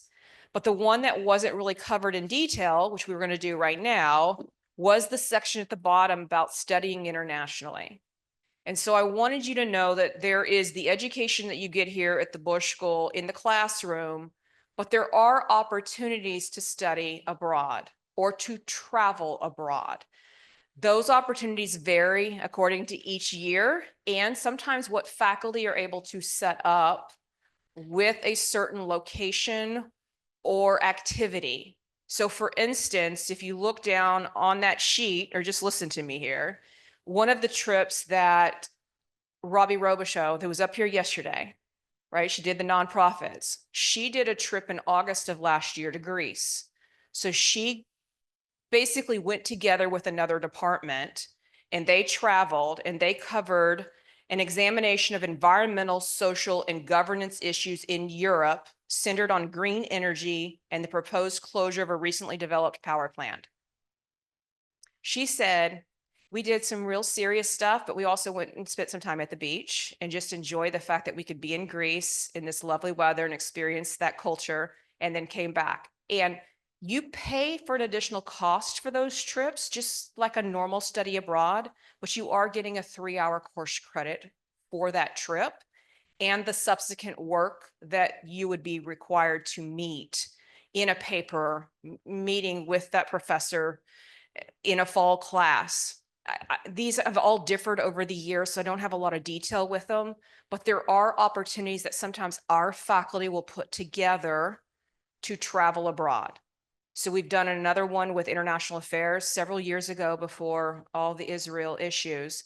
They had gone abroad to Israel. It was hosted by Professor Howell, who does our FBI and Intel on the international affairs side. And they had gone and visited different sites in Israel and why they were terrorist sites. And they covered all of that. So there's going to be some unique trips that you can take advantage of while you're here. The other big opportunity is the capstones that you've heard multiple times about, right? And so when you're studying with certain capstones, a lot of times there is travel involved.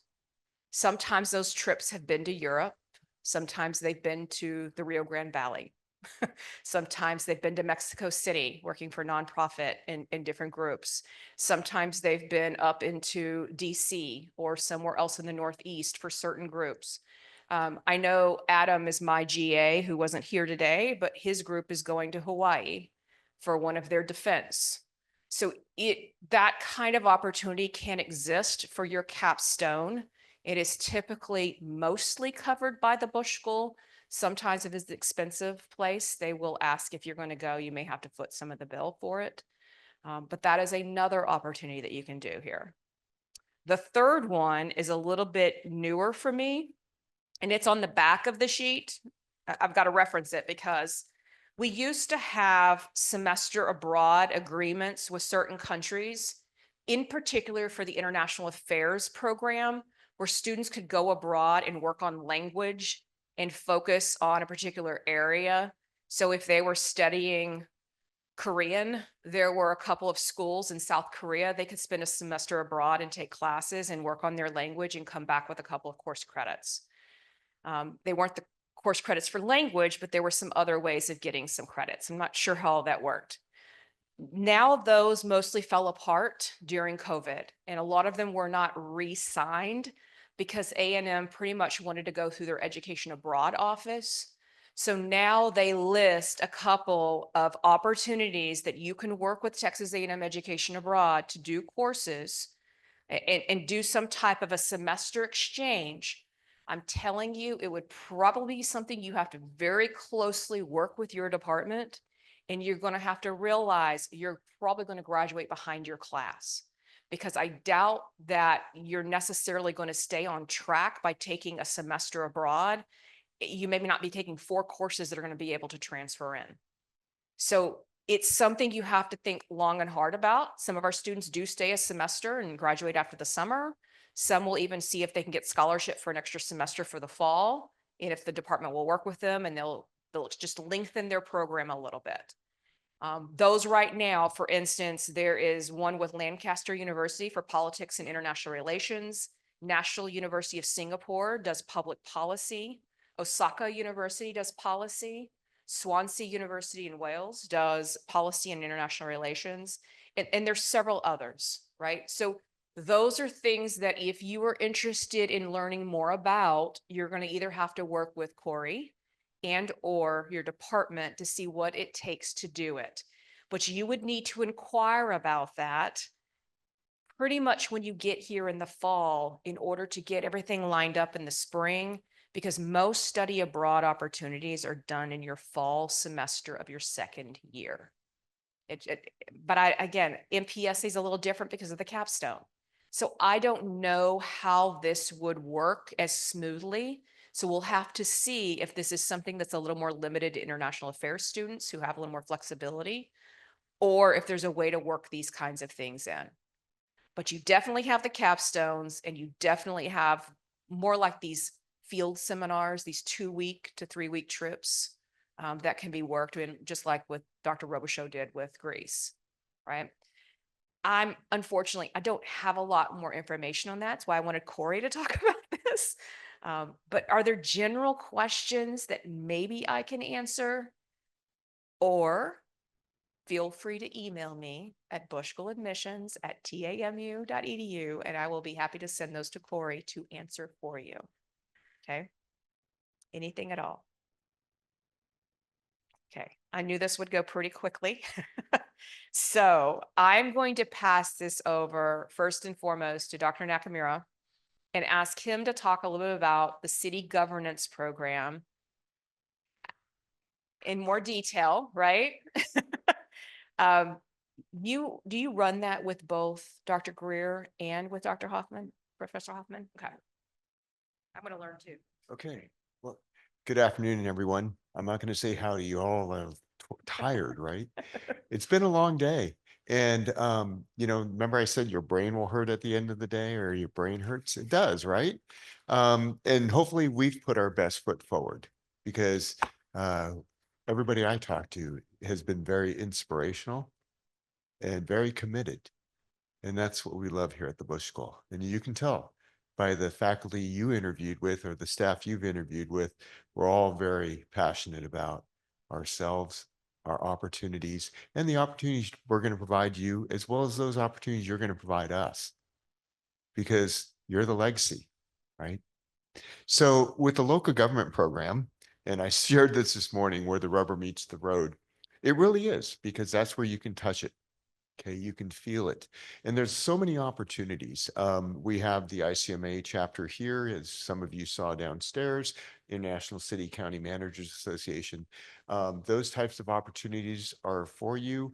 I do lead a group, and typically we try to find some funding from the ICMA itself, the International City Managers Association, as well as here with the Bush School, to travel to the annual conference. This coming year, it's going to be in Tampa, Florida. The next following year, it's going to be in Montreal, Canada. So those probably will be two that you might be interested in if you're in local government.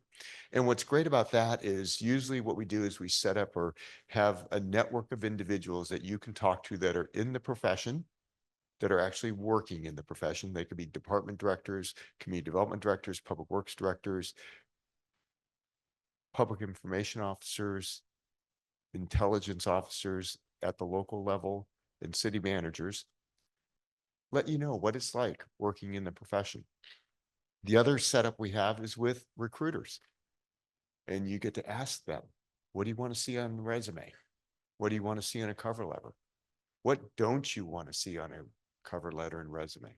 What kind of questions are asked by policymakers when I look at these jobs, right? That's what you want to know. And so these opportunities come before you. The third one, I think, is in Long Beach, California.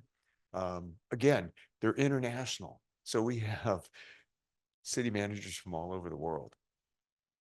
Okay. Great opportunities. The other things we offer outside of just being here at the Bush School is internships and fellowships. The ICMA also has fellowships. We've been fortunate to place fellows almost every year. I've been here for 6 years. And it's a fantastic opportunity because it's paid. You graduate, you go work for a city for 6 to 8 months, paid with benefits. And what they typically do is hire you. Great opportunity, right? Show them your talents so that you can then be hired. And it builds your network. That's the other thing we do at the local level. We try to build your network. Okay? Find common ground. Find opportunities for you. I think those of you I've talked to, I asked you what your interests were. Where can I, and my brain immediately went to, okay, who could I put you in contact with that can help you grow you as a professional and you as an individual? Because we're all unique. A city that I may manage may not be one you want to manage. A city that you can manage, hopefully you'll remember me so you can hire me. All right. Again, these are opportunities that we offer. We have so many different talents in this room. I was amazed at the depth and breadth of the knowledge sharing and the trials and tribulations you all went through, because those are growing moments. Everything that really impacts us is what we grow from, right? I shared that with you. It's not the pat on the backs that we get and the, hey, great job. That's what we're supposed to be doing. It's those moments when you have to really reflect and say, wow, I grew from that. And so this is what we try to do at the local level. Okay. How many of you know what the optimal speed of a street sweeper is when it's most effective? When it's picking things up off the street. And it frustrates the heck out of you because you're behind it, right? Because it's going 3 to 5 miles an hour. That's the optimal speed for street sweeping. Any faster than that, and I call it pig pen. It's just throwing dirt and dust everywhere, right? It's not picking anything up. But these are the important things you have to understand. Right? These are the common knowledge issues that we have to deal with. Local government. No one's mad until you can't flush your toilet or turn your water on. But who do you call? Your public works department, or you call the city to complain. These are things we introduce you to, right? Through programs we have within the cities. We have people come in and speak in classes all the time about these opportunities.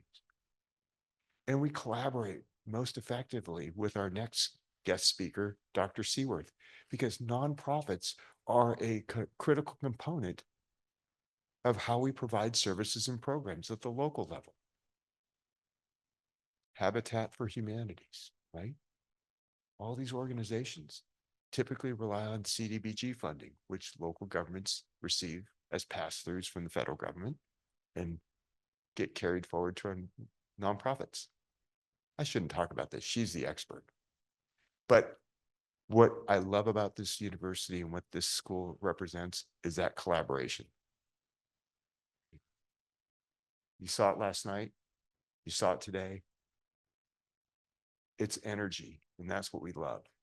The energy you bring to this program. So I'm not going to sit here and talk because you all want to go to dinner. I'm going to pass this off to Dr. Seaworth so she can talk about the nonprofit program and all they have to offer. I'm glad if you have questions, email Bush School or email me. I'm on, you see my email address. I will find answers for you. If you're interested about internships, externships, fellowships, I'll put you in contact with who you need to know. Okay. And if I can't, I'll find someone that can. Right? Dr. Seaworth? Appreciate that. Yeah, you guys should give him a big round of applause. He doesn't win like faculty member of the year every year for like 30 years for no, you saw why. And he's definitely the expert in local government with and I actually, how calm isn't he amazing? Like how calm he speaks too. Yeah, I love whenever I'm having one of my very common nonprofit days, which is what fire are we putting out? Let's go. Let's do it now. Let's raise money. That's a cool ad. Let's do something else. And I get really hyped up. I love to talk to him or Mr. Hoffman, Professor Hoffman, because they're very calm. And what I've realized is they have a skill set. They're calm because they solve problems and they're used to handling everything that goes wrong in a city. And so they probably wouldn't like my job. And I know I wouldn't be good at theirs. So it's true. The collaboration is really important. And I didn't appreciate that until I came here. So a true confession is that I spent 20 years saying, only worry about private philanthropy. Government is too much of a hassle. Okay, didn't fall in, just checking. Every time I say that, I worry about the building like it's just going to collapse. But that was my experience, right? Private money is faster than applying for a government grant. It's difficult to work with government. But guess what? Once I got here and started learning about it and working with great people like Dr. Nakamura, Professor Hoffman, I realized it's actually not that bad. I just needed to learn a little bit about it too. And I think the collaboration is one thing that sets this school apart than any other place you could go to learn nonprofit, is because you get that piece of it. And I'm very earnest in that. I did not have that in any of my nonprofit management. So I've learned to appreciate it, but I also just like to hopefully make him feel good. So what do we do there? We have a couple things with the nonprofit work that we do. We have the Center for Nonprofits. It's a research center, becoming even more so, I think, directed toward research, because we've got a pretty cool contract with Philanthropy Southwest, a nonprofit that supports nonprofits. That's a mediating organization. You'll learn all about that next fall when you're here. But it's really all the private foundations in a seven state region. And we're looking at how foundations are actually adding to the economic impact. So that's a way that you can get involved. Usually capstones are involved in that type of work. Also, I think that actually this year, Dr. Brown took students to the Philanthropy Southwest Conference. So you get a chance to interact with people who are working in private foundations. There's continuing ed. There's a non-credit certificate in nonprofit leadership.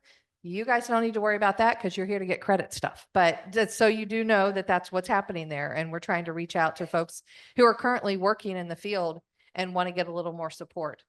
There's also the Board Fellows Program. Y'all heard about that, right? Okay, happy to answer questions at dinner about it, but I don't want to go over it again. I did do my dissertation in governance, so I'm happy to answer questions. But it's a great opportunity for you to get involved and see sort of the inner workings of nonprofit organizations. Okay. So the other part of what we do is just through our PSA department. And we're really lucky to have so much support from Dr. Lori Taylor to do that.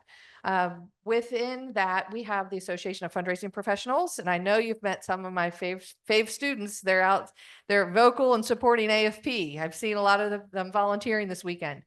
But what we know in the nonprofit space is you have to be able to understand revenue streams, right? And it's a phrase I loathe, but no money, no mission. That's part of why I started in fundraising, to make that an area of expertise, because I wanted to make sure we always had enough money for organizations to be sustainable. That's something that we brought here. So anyone who's engaged in nonprofits, and even if you're even if you're outside the PSA department, anybody at A&M can join this chapter. And we happen to have the largest AFP collegiate chapter in the country. And so we get to do some pretty cool things because of that. We have speakers come in. Just because I'm old now, as you know, you've got connections. I get people to come in from AFP National and the volunteer work I do at the national level for them. We can bring speakers in that we think really enhances your experience and understanding of what it's like to be a fundraising professional. On my drive up, I do drive up from Bel Air and part of city management. Anything goes wrong in Bel Air, Professor Huffman used to be the city manager, so I still tease him. They didn't pick up my trash, and I think it got old after the second time I teased him. But this idea that we can, now see, and I looked at you and now I lost my train of thought. See, that's what I get for picking on Paul. But what we do is we try and bring people together so they understand what it's really like to work in the sector. So driving up from Bel Air, it's a long drive. And I was talking with a person who's on the board of the Association of Fundraising Professionals. But his area of expertise, like I serve on the book jury to pick the book that impacts philanthropy the most. I help with the certifications, the CFRE, things like that. But can you imagine somebody who's a fundraiser that all he works on is legislation and advocacy? That's his thing. That's his part of AFP, and he goes on the Hill. And so you see, again, that combination of how we kind of cross sectors, and he's really focusing all of his time on how to try and help our leaders in government understand the nonprofit sector, how it works, and why they should be able to take deductions and fight for the charitable deduction. So there's things like that that you get exposed to through AFP that most people wouldn't imagine in that sense. We do take people to conferences. There's a national lead conference every fall. And the last 2 years, we've been able to get scholarships for people to go that paid for 100%. Last year, I took 5 students to Canada at the international conference for fundraising. So those are the things we try to do for you from that perspective. The last thing that I'll really mention is that we do have nonprofit interns. I'm super excited. It's the second year we're going to do this. But we have 5 paid internships. So it's $5,000 for each student to work in Houston. So yeah, you have to be able to handle Houston, but those of us that live there say, Houston, it's worth it, right? Anybody that lives there, you get it. I see you live there, there actually used to be a campaign that would bumper stickers and they would have like a mosquito at the end and stuff. I mean, it was short-lived, but somebody thought it was clever. Really, that's a really big deal because we have not been able to do that in the past. We haven't had paid internships. So with that program, you're assigned a Bush School alumni mentor. We get together, we actually do nonprofit study. You do site visits at each other's organizations. We want you to get to know the city as well. So we have a city pass and we get together, we do a service day. We visit 4 or 5 nonprofits throughout the year. Usually my husband and I'll spring for ice cream for everybody or whatever. What we're trying to do is build a community, right? And that internship program allows that to happen. So last year, unfortunately, the hurricane came through and one of our interns' apartments flooded. I happened to be in California. I'm trying to check on all 5 of them. I get a text just as I'm trying to call the last person, and it's from my mentee who interned for me and then worked for me before I came on board here, because I've only been on board really full-time 4 years, saying, don't worry, we've taken care of Isabel. We just moved her in and she's going to live with us the rest of the summer to finish her internship. So that's the kind of relationship that we're trying to build. And another reason I want to highlight that person, my mentee, is because she's been working very hard as a fundraiser. And in April, she's going to be named AFP Global, so International Organization, the Outstanding Young Professional of the Year. So I think we're doing a good job. Clearly, I'm biased. You guys are going to know that. But we are working really hard to build, some of what I do is train the Corps of Cadets Association and the fundraisers at the foundation. So I say I'm working to build a nonprofit corps here, that when you go out in the world, you can call on foundations and other professionals that will be able to help you advance your career and to partner with you as you either want to, move forward or partner with organizations. Hopefully that's it. I mean, I think that's it. That's what we're trying to do, make the world a little better. Okay.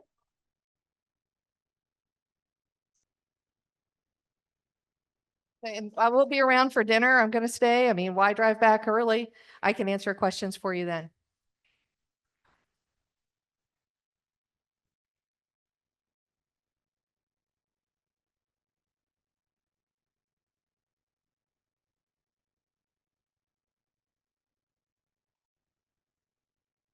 By the way, I did forget one data piece. Since we have a moment, I'll share it. One with AFP, if you're a PSAA department, or you're actually affiliated with the department, the AFP membership is free for you, which is cool because there's a lot of stuff online and resume prep and interviews and things that are happening at the professional association level. But we know for the last couple of years that more of our PSAA students have started their careers in nonprofit jobs than any other sector. And I think that's pretty cool. So we have that through our career services department. Running out of facts, Dr. Nakamura, help me out here. I actually, our ICMA student chapter had a raffle, right? Oh, cool. There's Joe. Yash in the office in here. Okay. And Kara Johnson, want to come on down and get your raffle prize? Yeah, we're going to bring you down here. Okay. But you have to answer one question first. Okay. Where are you going to study? What track? What sector? I'm thinking, I'm coming up, Mike. Okay. I'm thinking probably most likely public management track. Yes.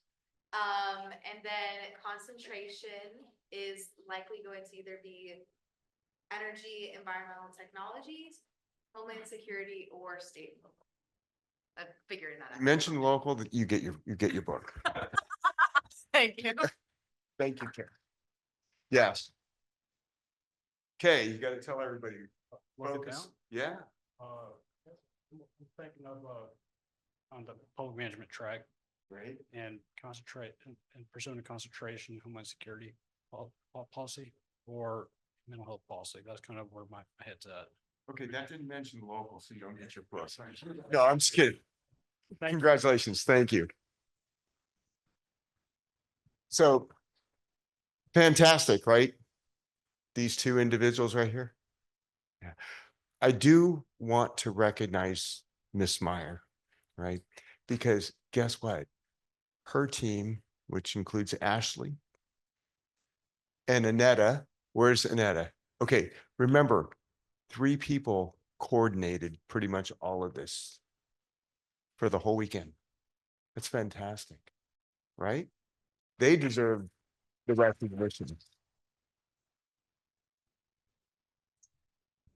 No, really, this does not happen without them. They're on the admissions, they're running, they're making sure everything's on time, they're making sure things are happening.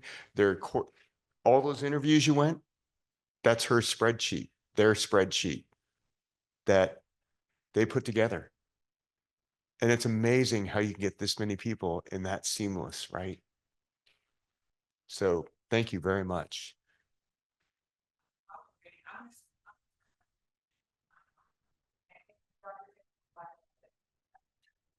Okay. I'm wiping my hands off this, so that I'm not. No more guilt on this. Thank you, Dr. Seaworth. Yeah. Thank you. And she's here. And she's here. So I will make one apology. We talk about the logistics of these events, and Lily, my apologies again. One of our candidates came in today late, but she switched her flight to get here even earlier because I messed up after a conversation to start her at 11, and I gave her an interview with Dr. Taylor at 10:20. And she's like, I don't want to miss that. I'll be there. I'm going to switch my flight and get there in time. So she did that. So thank you, Lily, for making that happen because I messed up. But there are a lot of logistics. We did miss a couple of people who weren't able to make it in. A few of you also changed and said, I can't make it Friday, but I will be there for Saturday because I know it's important. I want to do it in person. So we thank you for taking the time to do that. So thank you for being here, being part of this. And then we hope to be able to talk to you right now with Dr. Taylor on what our next steps are for the admissions process and how funding will work, and then how you're going to work with us. I'm going to switch modes. And when I get done with this in a few minutes, I'm going to start working on the MIA because we've got their candidates coming in next week. And then, so if you email me and I don't answer back immediately, just give me a little bit of time to catch my breath and get caught up on them before their event gets here and I'm not done. All right. You guys are doing great. Thank you. I have had an absolutely amazing day talking to wonderful people, and I'm very, very excited about the folks that you see on either side of you. And that's why I'm so excited to be able to share with you what we have regarding the program and the where the rubber meets the road. We'll now talk to you about our value proposition. Let's talk about the finances. The first year of study at the Bush School will allocate over $2 million for student financial aid in this next year for our master's degree candidates. All first year students who are awarded at least $1,000 in competitive scholarship will receive in-state tuition, so they will get a waiver of the out-of-state tuition differential. So, and all first year awards by the Bush School are scholarships. They do not require work in exchange for financial assistance. We want you to focus on your studies and doing well in your studies. Okay. Financial aid from the Bush School, kind of general guidelines. First year scholarships for full-time students. The precise amounts will be determined as we try and maximize against the budget that we're given by the dean. But we anticipate between 5 and 15% of our students will receive $15,000 or more in scholarship support. Between 15 and 25% of our students will receive about $10K in scholarship support. Another 40 to 60% receive around $5,000 in scholarship support, and 10 to 25% will receive $3,000. You math whizzes in the audience will have added up the percentages and realized that that doesn't make a 1. Okay, so there's a lot of overlap in these categories. But the intent is that most folks will receive a $5,000 scholarship. And so that's kind of the baseline that I'm going to use in thinking about things forward. Anybody with a scholarship who's a full-time student, and you have to be a full-time student to receive a scholarship, will have in-state tuition. So how does that work out? Students who maintain the PSA department's required GPA, which is a 3.25 at the graduate level, and stay in academic good standing will receive at least the same level of support from the department in year 2 that they received in year 1. And there is room for improvement in that. We have students will continue to receive in-state tuition rates during their second year as long as they remain eligible for their Bush School scholarship. And students who perform especially well in their first year will be eligible for graduate research assistantships. We offer graduate merit fellowships to our students based on exceedingly high undergraduate performance. The Aviles Johnson fellowships the university offers, many other types of funding. The Texas Aggie Graduate Grant, which is a support from the state of Texas for anybody who doesn't otherwise have $10,000 in financial support. A Texan is eligible for the Texas Aggie Grant. There are also loans that are available. We'll provide you with this PowerPoint so you can connect to all of the resources that are available from financial aid from Texas A&M. Estimated cost for 25-26 is that the tuition and required fees at 24 credit hours for the year, which is 12 credit hours in the fall, 12 credit hours in the spring. The university's required tuition and fees is going to be just over $13,570. So that would be the required tuition and fees. If you take a $5,000 scholarship off, we're talking about net tuition and required fees of just short of $8,600. So when you compare to the tuition and fees at other institutions, you will observe that this is a really excellent value for the quality of the program that we're able to provide. If you are not a Texas resident, your tuition and required fees would be $26,330. But because you have that $5,000 average tuition scholarship from the Bush School, you are granted by the state of Texas a tuition waiver for the differential between in-state and out-of-state, which is worth about $12,700 to you. So for anybody who is not a Texas resident, being made eligible for in-state tuition is a substantial piece of the financial aid package, bringing the tuition and required fees per year between the in-state resident and the out-of-state resident down to a differential of about $100. And I have no clue where that $100 comes from, but there is a very, very small difference between the two. For international students, tuition and fees for an international student is the same as tuition and fees from a Yankee. So somebody who's coming here from New York, somebody who's coming here from Abu Dhabi, the tuition and fees are the same. What is different is that international students are required to pay certain international student fees and health insurance fees that add up to about $3,600 a year, so that their tuition and required fees per year is going to be about $12,205. Again, which is substantially lower than any school of comparable quality, in my opinion. Of course, in my opinion, there are no schools of comparable quality. So there you be. There are 12 advantages to our Masters of Public Service and Administration program that are worth kind of highlighting again. We're ranked among the top public affairs programs in the country, nationally accredited by the Network of Schools of Public Policy Affairs and Administration. We have an outstanding faculty that is accomplished and distinguished. The student faculty ratio is low. Bush School environment creates a small interactive learning community, and we think that that's important. There's a flexible and impactful curriculum to provide a comprehensive grounding in all three core dimensions of public service, and then tracks and concentrations that allow students to tailor the curriculum to their career goals and objectives. Capstone projects are real and practical and useful to the client, not just the student. Affordability, the Bush School is ranked #1 best value in residential Masters in Public Administration programs by Value Colleges. And then again, the cost of living in Bryan College Station is well below the national average. So high value and low cost of living. Financial aid, the Bush School provides some level of financial support to all our full-time, full-year students. And all students who win and remain eligible for a Bush School scholarship pay in-state tuition. We have world-class facilities. We've kind of toured you around a bit so you can see what we're talking about. Wonderful learning environment, the physical facilities, up-to-date technology, attractive setting. The pond is a lovely asset. The Wi-Fi works out in the little pagoda in the rose garden.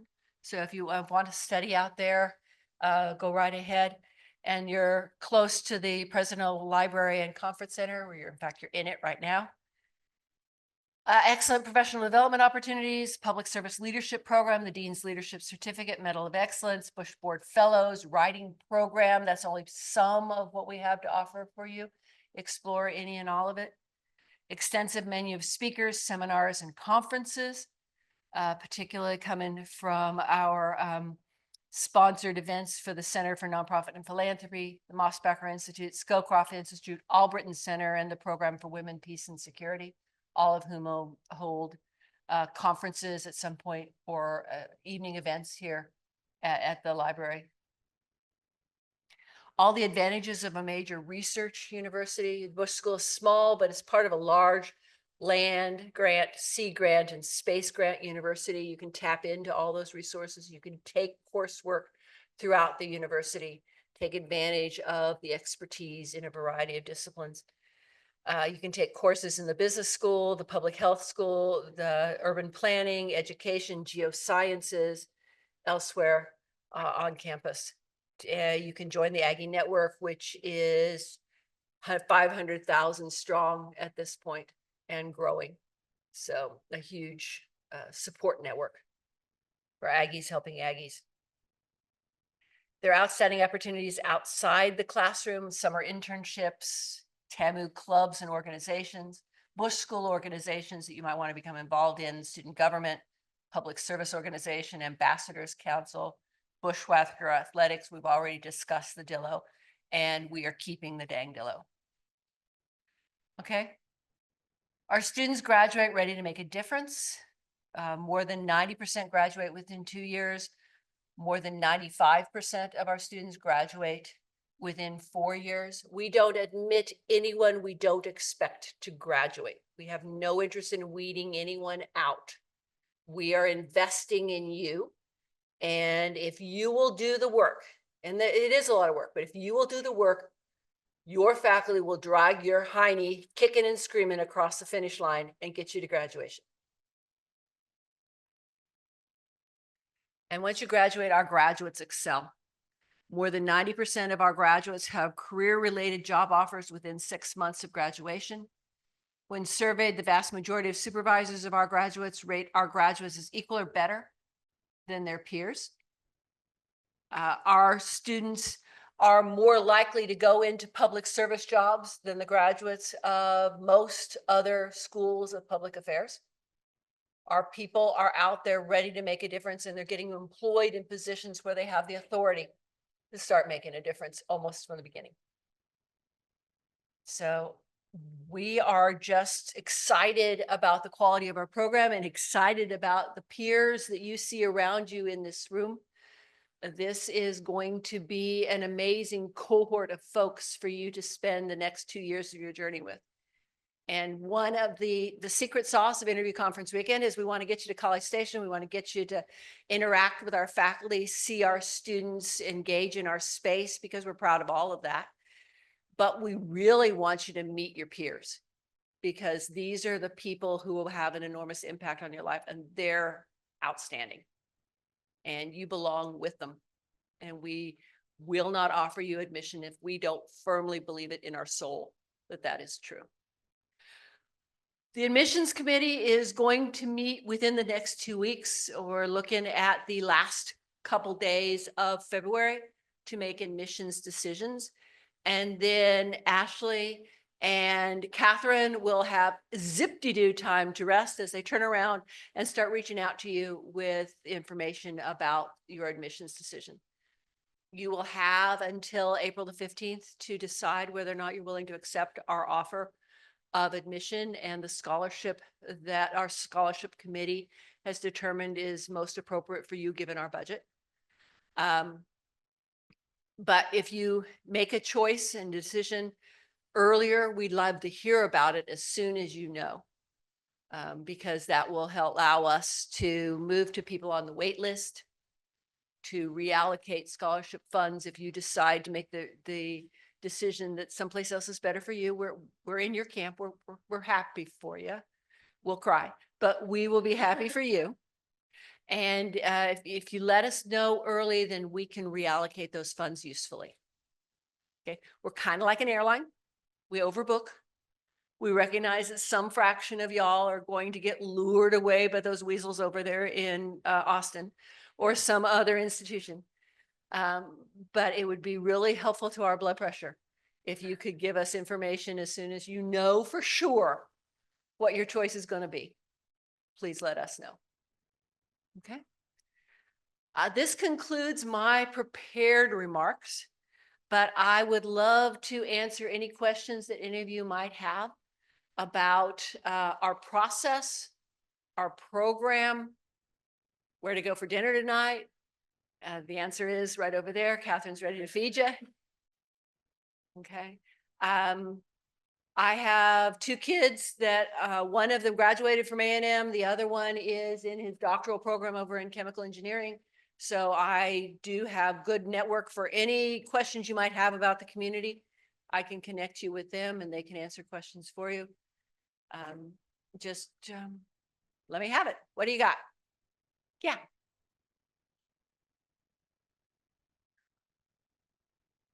You should hear back before the end of the first week of March. Okay. In fact, I will commit that you will hear back before the end of the first week of March.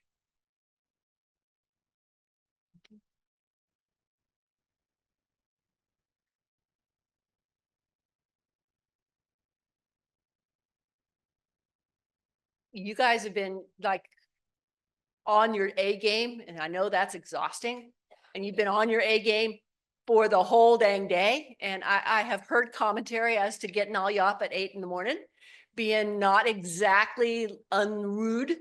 So, but we wanted to make sure that everybody had an opportunity to engage. I should share with you that if the students haven't already, that our actual classes don't start until like 8:30.